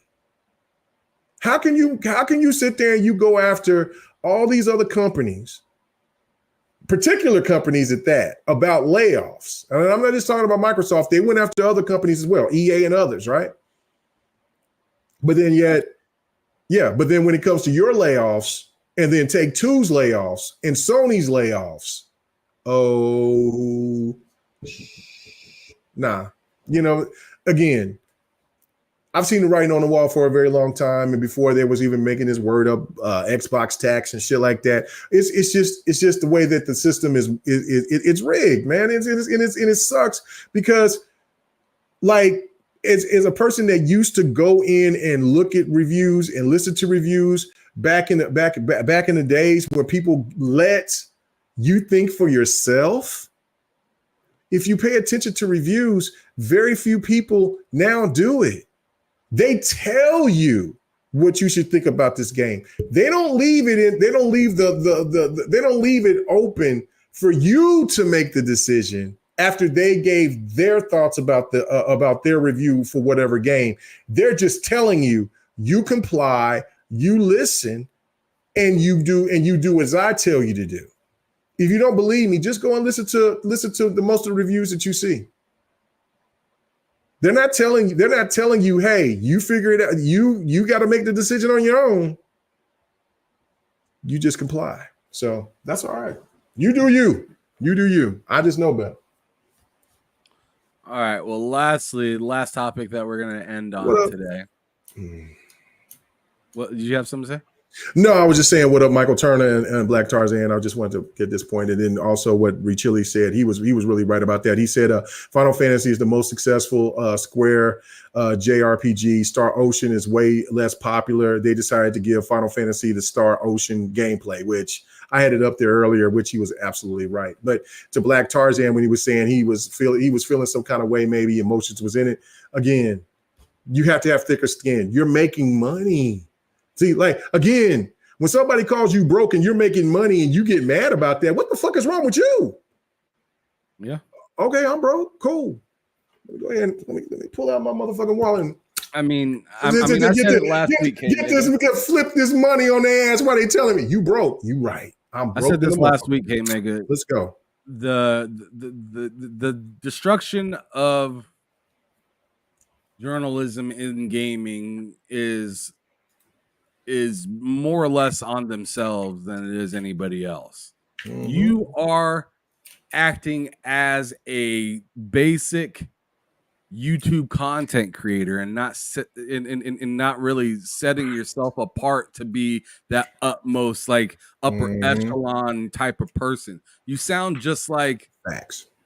a person like myself or a K Mega or somebody else that doesn't have a job in like the Washington Post or something like big and legitimate like a Forbes or something like that. You guys are sounding just as messy as one of the small content creators that are out here. And then you're asking, why don't we set ourselves apart versus somebody like a Dr. Disrespect or something? It's because you are doing the fucking same content as them, and it's not as fun. Right. And they hate content creators. Talk to anybody that went out to the E3s and see how journalists treat, not all of them, don't get me wrong, but most of them, how they treat content creators. They hated us. They hated every last one of us, but yet they want to be like us because for what they're taught. Oh, that's like a Kendrick Lamar song, bro. It is what it is. Like, I mean, do we need to put the beat on? Dun, dun, dun, dun. I mean, that's what it is. But you know what I'm saying? And as they're looking as their podcast is constantly dwindling to content creators, they hate us because they can't be us. And all they want, but they slowly keep trying to be like us. And the community can't allow it. These people get paid a higher tier money for that. They can't do it. They can't do it, man. Shit. Listen, hey, Big Bad Mo, that's the proper word for it right there. Boot on the next season. Listen, fuck them. You don't like me, then why should I ain't did shit to you. I'm just doing this thing. I'm trying to be in a position to where I can sit there and talk to people and enjoy ourselves and have a good time. But I'm telling you, the people at E3 know this. You don't have to listen to Cousin K Mega. You could go talk to Colt. You could talk to others. You could talk to anybody, PlayStation and Xbox people. The way that they act, they set themselves in a room by themselves and said media only. And even when you had a media tag on your chest and you walk in there, the look you get, bro, it was disgusting. It is what it is. I'm not, like I said, I just want the media just to do better all across the board. You know what I'm saying? Everybody has a bias. I get it. But if you're going to review a game, don't review a game that from a studio or from one of these companies that you just don't like or don't support. Just say, look, man, have some integrity. I would never do that to my listeners. I would never do that. Like, Mega, talk to me about, I don't know, like Hearthstone. I don't give a fuck about no Hearthstone. I don't care about Hearthstone. I don't want to play Hearthstone. It ain't something bro, I don't care if it's on Game Pass, free to play. If Hearthstone, and this is another thing too, real talk, honest to God, and then we move on. If Hearthstone came to me with a promotional ad, right? I mean, a promotional thing like I get for other stuff to promote their game, I wouldn't do it because I don't care about their game. Not to say that the game is not good. I know a lot of people love their game and it's all good. But for the integrity in me, I am not going to sell myself out to say, Hearthstone, it's right around the corner. You can get this free promotion today. Hit K Mega 405 and get your free promotion today. Fuck that. I won't do it. It ain't happening. I get promotions all the time for shit that I am not going to play. And I tell them I decline. I'm sorry. I can't do it. So again, that's just me on it. But maybe I'm just one of the few that may be a fool, or maybe I'm just one of these people that's really about trying to be about that life. I think you just old, tired, and you forgot that you got a steak. Nope, I'm still thinking about that steak. That's why I'm over here ready to get done. Yeah, sure. I am old and tired. That's a goddamn shit. I'm old and tired. Yeah, he's like, I like my steak extra well done. Hell no, medium well. Let's go. Medium rare. Let's go, baby. Oh, that shit just smells so good. Speaking of well done, though, Method Man says he's never coming back to perform at Summer Jam Never again. At this point, the generation gap is too wide for me. Never coming back.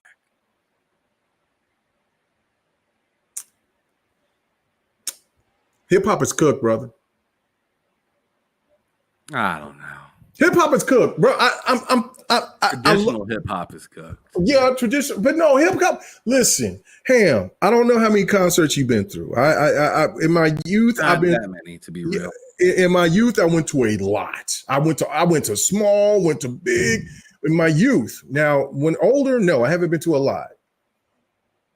Man, it was so dope to see somebody like LL Cool J, NWA, Slick Rick, MC Hammer, all do a show together, bro. Like that's what I'm saying. Like or when Pac came, and then he had like Jagged Edge, and who was you know what I'm saying? And who was that with them?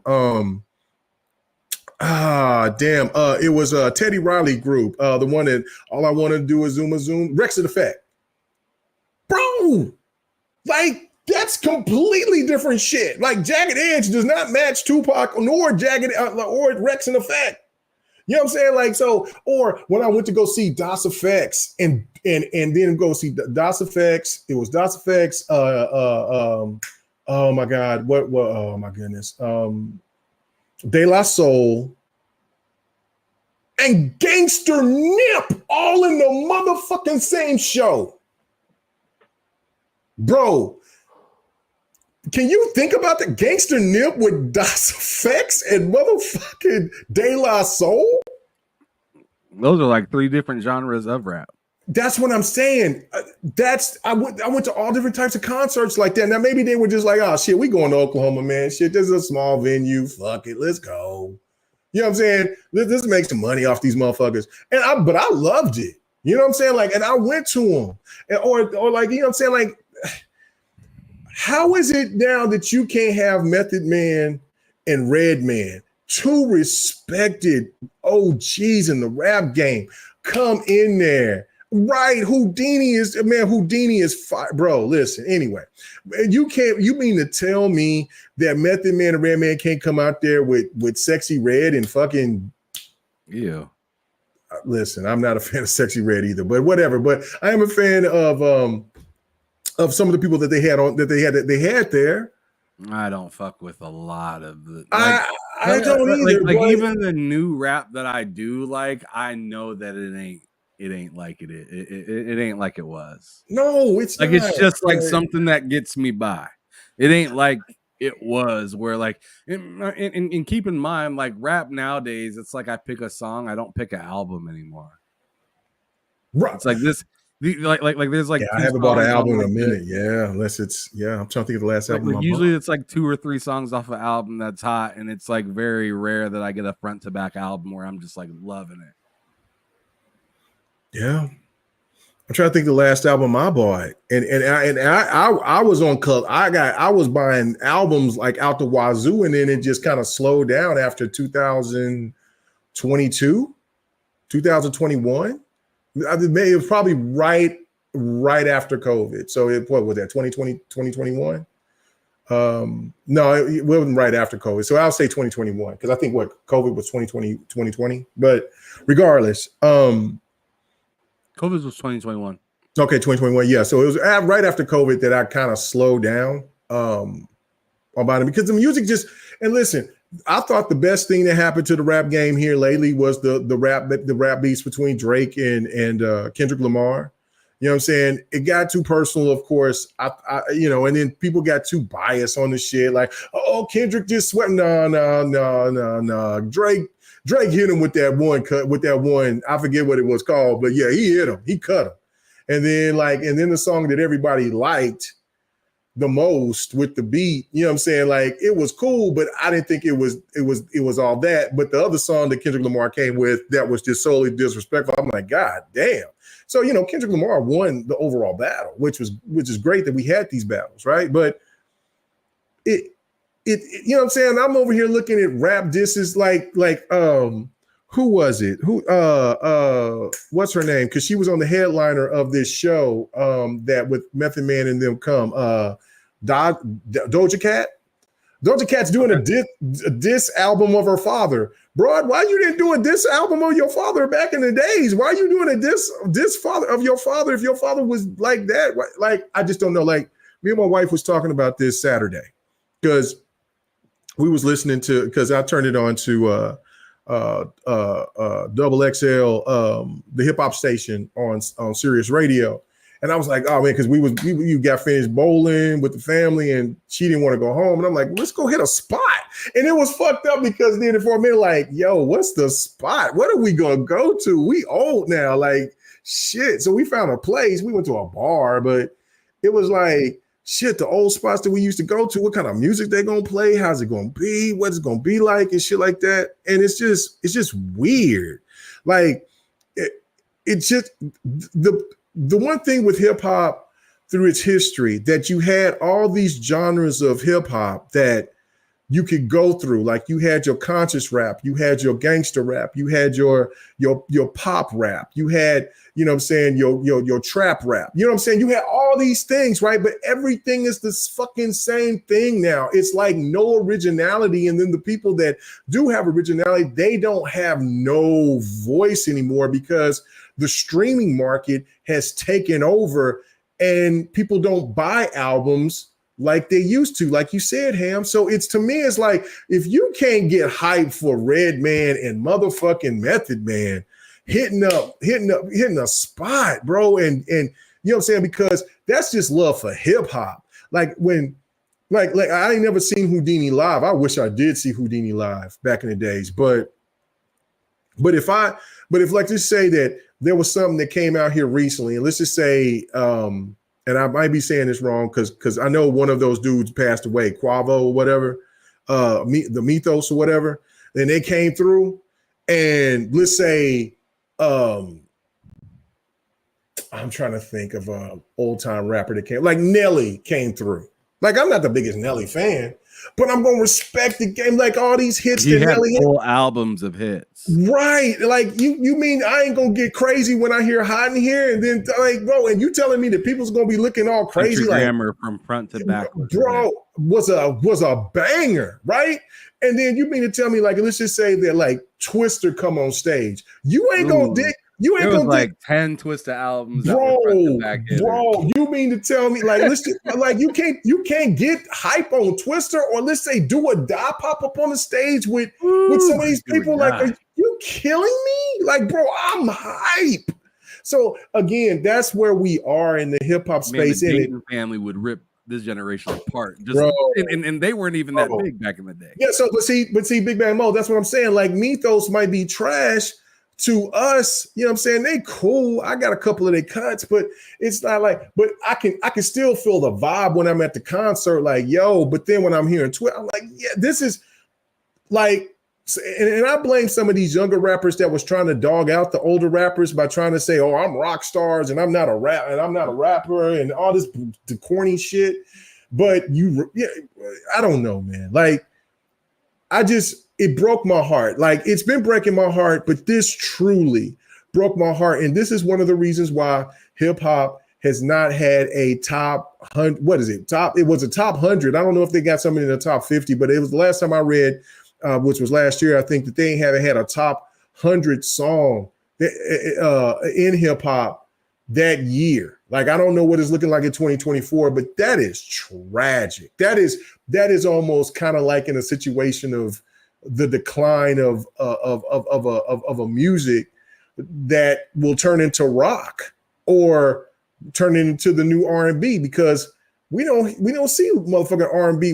There's artists that still do some R&B, but they ain't hitting no charts like that. So I don't know. I hope this isn't the way that it's going to be, and I hope this is just an era thing, and that it changes over time, man. Because this breaks my heart, man. This really does break my heart. It's trash. And I'm gonna end it on one of the things that Eastside Vandal said. He said rap is all corporate controlled now. Yeah. Destroy the minds of the black youth. Yes. Where are the counterparts to to KRS and Public Enemy in modern day? The They Roots. don't exist, and that's not by accident. And I 100% He hit agree it. with that. Like, He hit it. like He hit it. like where's the honest like and that's my whole issue with like how popular that the beef between Kendrick and Drake was. Because it was just like as like it was popular because it was two popular rappers going at it. It wasn't like exactly substance beef at all. There was nothing to really like I don't know, like it like I didn't feel like it was really that monumental of like moving rap forward as much as it was just it was not one of the best rap battles of all time. Like there was people that's trying to allude to, which was crazy. I still agree with a lot of people when they say like No Vaseline was tough back in the day, like Easy E versus Death Row, Ice Cube back in the day, and Easy E versus Dr. Dre back in the day. What was it? Like Mystical against Cash Money back in the day, there LL Cool J against Cannabis and DMX. Like that shit was epic. Kool Moe D against LL Cool J, motherfucking Dougie Fresh against it was Dougie Fresh against it wasn't Houdini, it was and it wasn't the Fat Boys. It was Curtis Blow. I don't know. It's just I don't know, man. Like you know what I'm saying, the Pac Biggie beef, like that was the most impactful because motherfuckers that shit changed shit. Like you know what I'm saying, like East Coast, West Coast, there was no beef, but then that was so impactful that the West Coast, East Coast beef was crazy. And then anyway, but yeah, no, you're right. Yeah, you're right. and I mean, just the beef between the East Coast versus West Coast in the sense of them not. The East Coast was thinking the West Coast wasn't rapping right. Right. Remember? Right. Yeah. So it was more or less like the West Coast proving themselves of their own flavor, and Ice-T coming out there and letting them know, like, yo, I got bar. Yeah, and also like third base against MC Hammer. Almost third base was about to get killed. Hammer was about to murk their bro. They didn't know about MC Hammer, bro. That was out of pocket, bro. They were dogging it. Like I remember, MC Hammer was tripping, bro. No, MC Hammer was real, but see, a lot of people thought that he thought he was sweet because he was out there with sweet. Bro, that opening shit was real, boy. Thing in the industry, bro. They thought he was sweet, boy. They was like, man, third base was about to get taken off the set for real, and then like the beef between you do some research on MC Hammer, you'll find out some scary shit. Hammer was a problem, bro. Like everybody knew about Hammer. DJ Quick, Too Short, E40. They were like, nah, you didn't fuck with Hammer, bro. You didn't fuck with MC Hammer, bro. That was you may think he's no. You remind me of like Gustavo and fucking Breaking Bad, right? Yeah. It's like he just seems like the normals, happy-go, lucky business guy. But as soon as he gets behind that kitchen, there's a door that you did not see. Right. Right. And there's just a squad full of killers. Facts, bro. Like that was on top. Like it was crazy. Like you go back and you just look at all these beefs that they had back in the days, and it was great. But then they settled. Like I mean, Nas, Jay-Z, that's one of the top echelons. Like Nas gave one of the best. Like listen, bro, Ether is one of the best diss albums ever. Next to LL Cool J's Jack the Ripper Part 2. Listen, and when Cannabis, young up and coming rapper, he went at L and went in. Like go, if anybody who has not listened to that beef, go listen to Cannabis First Round Knockout. And you tell me you listen to anything that Drake and Kendrick Lamar brought to the table and tell me that shit Like, because not to say that wasn't quality beef, right? Like, it was good, right? It was great in some cases, right? But that first round knockout, and then when LL came back with second round knockout, Jack the Ripper 2, bro, when LL said, and this is one of the lines I say sometimes to people, and some people don't ever catch it. When I say, look over your shoulder, that's where you headed. Yo, that's what he was saying. The cannabis, bro. I remember listening to that shit. He says, look over your shoulder. That's what he said. Step into the house of the Lord and get blessed. I knew, I said, you know what? I don't know how the fuck Kumo D beat LL Cool J in that first battle that they had, and then LL did these bars at 57. Bro, come on, man. Stop it. Listen. I love hip hop. Hip hop has been a part of my culture, my life ever since Rudy Ray Moore. You know what I'm saying? So, and I know that there's some people that's trying to say that hip hop came from Colombia or the Caribbean or some crazy bullshit like that. Hip hop has been from the fucking 40s. If you go back and you check the history of it, and there was the first guy that did the actual rap. It wasn't called rap then, but yeah, it's American. Don't try to. You ain't taking it. Fat Joe, keep that shit to some Puerto Rican. Get that shit out of here. It belongs to America. Hip hop is that. It's part of the culture, and it's worldwide. And I love that. But I hate what they're doing to hip hop these days. And then what Eastside said is absolutely right. There is nothing that is out there now that is like right now we would love to hear from a Mos Def, or from a Lupe Fiasco, or you know what I'm saying, Jadakiss. You know what I'm saying? Like, I would love to see the Locks come back, but Jadakiss. There's no alternative to nothing. Not long ago, not long ago, Jadakiss put Cameron and his crew on blocks. This shit was rough. Yeah. It was on stage too. That was not a good look for Cameron and crew. No, it was. Oh, that shit was. I said, oh my God. Like, and I remember people, Dipset was, nah, bruh. They ruined them. Like, they can't even if Dipset wanted to make a fucking album again, if they wanted to come back and do something, that's imprinted forever. That was the worst verses, and it was crazy. So I don't know. Right, like there was no counterparts to Rakim and Biggie. You're right, Abacab. Like, that's what I'm saying. Like, for when you had the Coogee rap polos, you had the West Coast versions of NWA, the Too Shorts that was on, the 2 Live Crew. At that time, you had them talking about like club, P popping, with 2 Live Crew. You had the gangster shit from Coogee rap polo. You had the gangster rap from the East Coast side of it. You had the gangster shit from the NWA, you had the pimp shit from Too Short, and then you had the conscious rap like old dude was bringing up about KRS-One, Public Enemy, Paris, if people remember Paris, you know what I'm saying, like, which was the black conscious rap. You had the Digital Planets, you had Dale the Funky Homo Sapien before he got with that one group.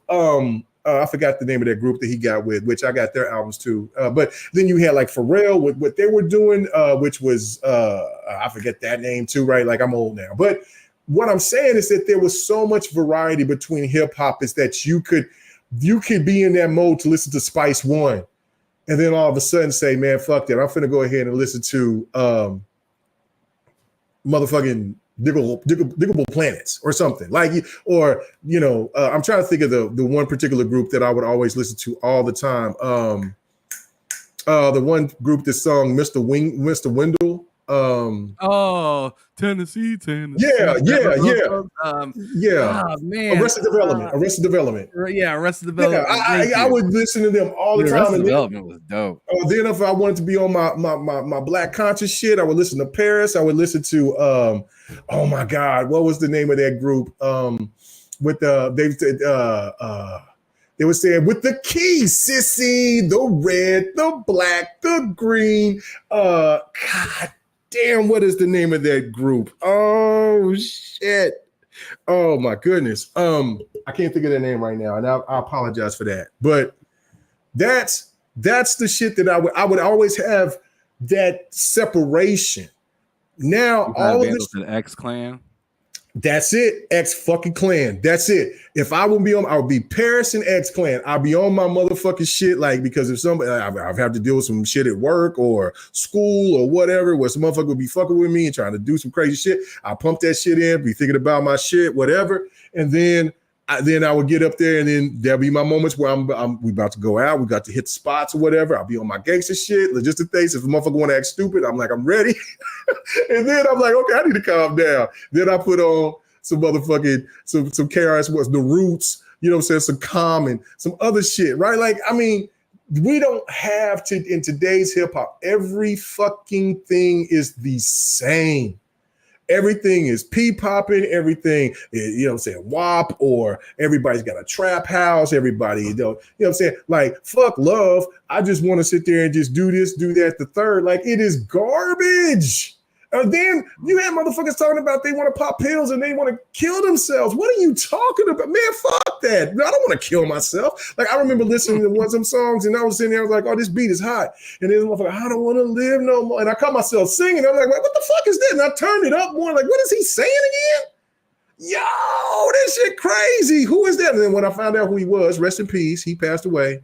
But I'm like, I can't listen to this shit. And then I caught my daughter listening to that shit. I said, man, turn that bullshit off. This shit is garbage. What the fuck are you talking about? You want to listen to something that somebody talking about promoting killing yourself? Yeah, the game is diluted seriously. You need to get back to having more structure across the board. Like, yeah, the more popular shit is the more popular shit. Pop shit is always pop shit, right? But when you got fundamental, deep, conscious rap back into the fold, I think because the way that these kids think today, it would resonate a hell of a lot more, honestly. That's just my opinion on it, man. Oh, yeah, brand Nubians. Yeah, for real. No doubt. Well, with that being said, K Mega, I mean, gotta get my steak now. Agree. Like, rap is just it's almost to be enjoyed from a distance at this point. That's how I look at it now. Like, shit. But anyways, let's go on ahead and get up out of here. Let's do sign outs. Obviously, you can check me out if you're not watching off of my channel right now and you're watching off of K Mega's channel. Check me out at TSWS Gaming here on YouTube. I do different shows throughout the week. Tomorrow, me and Lope will be doing the Lowdown show on TSWS Gaming. And come check us out over there. I'm also on K Mega's channel, K Mega 405 every Friday. I'm telling you this now, K Mega, I won't be available this week because I'm gonna be out of town. But you will definitely be able to catch me doing some shows while I'm out of town. I just won't be able to make that one because I'm gonna actually literally be on the road during that time. Better be on the road to hell, motherfucker. I mean, somebody got to say, come say hi to your ass. So. But anyway, yeah, come through, check your boy out over on TSWS Gaming, and also check out my most recent article that I put onto lordsofgaming.net. Yes, go subscribe to him. Iron Lords crew and whatnot. I did an article for NCAA College Football 25. I put it there in the chat, so if you guys want to come through, check that out. You should be able to see over on K Mega's channel and then as well on my channel in the chat. But K Mega, go on ahead and do your sign out, bro. Yeah, appreciate it, Eastside, man. Thank you so much for the subscribing to the channel. Thank you so much. You know what I'm saying? Yeah, hip hop is life, man. I mean, I grew up on it, you know what I'm saying? Going all the way back, you know what I'm saying? The Fab Five Freddy, like I said, Rudy Ray Moore. My mom turned me on to Rudy Ray Moore with a nasty butt, you know what I'm saying? Rest in peace, mama. So, you know what I'm saying? But yeah, I do appreciate it. But yeah, thank you guys coming check me out. Go check out Ham's stuff on the Iron Lords thing. Go ahead and show that one more time before you get out of here, Ham. Yeah, you talking about the article? Yeah, the article. Yeah, go ahead and do that. So here's the article right here. Add it to the stage. Yeah, so there it is right there. Move sure. that out of the way. Yeah. I did a article called 11 after an 11-year hiatus is college football ready for showtime. I put a lot of details talking about what to expect in the game and what to kind of be excited for and why it's also not a copy and paste of Madden, which is very important. Yes. EA is very excited for this upcoming game to come out. So make sure you guys, if Very excited for this you're game. into football, or especially if you're from a college football state like myself and K Mega, make sure you check this out because this game is going to be nuts. They're even bringing back celebrations that you can do after you score a touchdown, get an interception, like a fumble recovery, and whatever. They actually have a list when you go into the pause menu of different type of celebrations that you can activate after you do one of those different things and stuff like that. And that's just the tip of the iceberg. They also have wear and tear for players and stuff like that, which is a new implementation. I mean, they had a little bit of wear and tear before, but it was more or less like a complete stamina of a player in comparison to this now. Like if you get if you get tackled on your shoulder and you're a quarterback, you ain't throwing no accurate passes for the rest of the game. Possible. They got to implement that to man. Like that is so cold and it. Oh man, it's great. But anyway, that's something that I definitely will be talking about. If not doing my thoughts video. I talk about all that shit. Yeah. No, it's really good. All the animations and all that stuff. But yeah, go check out Ham stuff for sure. But anyway, come check out my channel at KMega405. Don't do that. What? Read it? Is that what you said, sucker? No, I was talking about you. You told people to come check you out, and I was like, Anyway, so stop that. Anyway, yeah, come check me out. At KMega405. Appreciate for everybody came through today, this evening. Yeah, so it was a blessing. Thank you. And then the GRG podcast Friday nights, fight night Sunday or fight night has been expanded to Thursday nights. I didn't do fight night this past Sunday is because a family friend came through and I was playing COD all night. But fight night Sunday is still live and doing this thing on Sundays. But yeah, we're getting ready. I'm counting down, man, so we can do college. I'm gonna have my sports night on Tuesday. Tuesday night will be sports night, and so Cam Solo is probably going to be the first person I'm coming to break his motherfucking neck when we get down to it on. You know what I'm saying? For my Boomer Sooner, baby. Redux of Rams versus fucking Chicago. Oh, that first game, but then you ain't talking about the other two games, and you ain't played me in Madden ever since. We can boot up Madden anytime you want to, brother. Anytime, holla at me. Okay, holla at you. Anyway, everybody, thank you so much. We do appreciate it. I got steak because my wife sit there and cooked me some. Ham's wife cooked him some beans with some goddamn with the beans with no sauce. Let's go. Thank you, Miss Hamster. She didn't dry ass beans. With bologna, cold bologna. You can walk out there and spank Briggs. Watch. I ain't gonna touch this dog. This dog is all right now. He gonna be chewing on that steak, that well-done ass, hard ass piece of meat. Then he gonna get spanked because I'm gonna get him because I'm hungry. I ain't ate nothing all day, so I'm ready. All right, guys. All right, y'all. Y'all have a wonderful rest of your day. For those of you keeping in on TSWS Gaming, I'll see you tomorrow. This is your boy Ham Solo and K Mega signing out. Keep it gaming or keep it moving, y'all. Peace.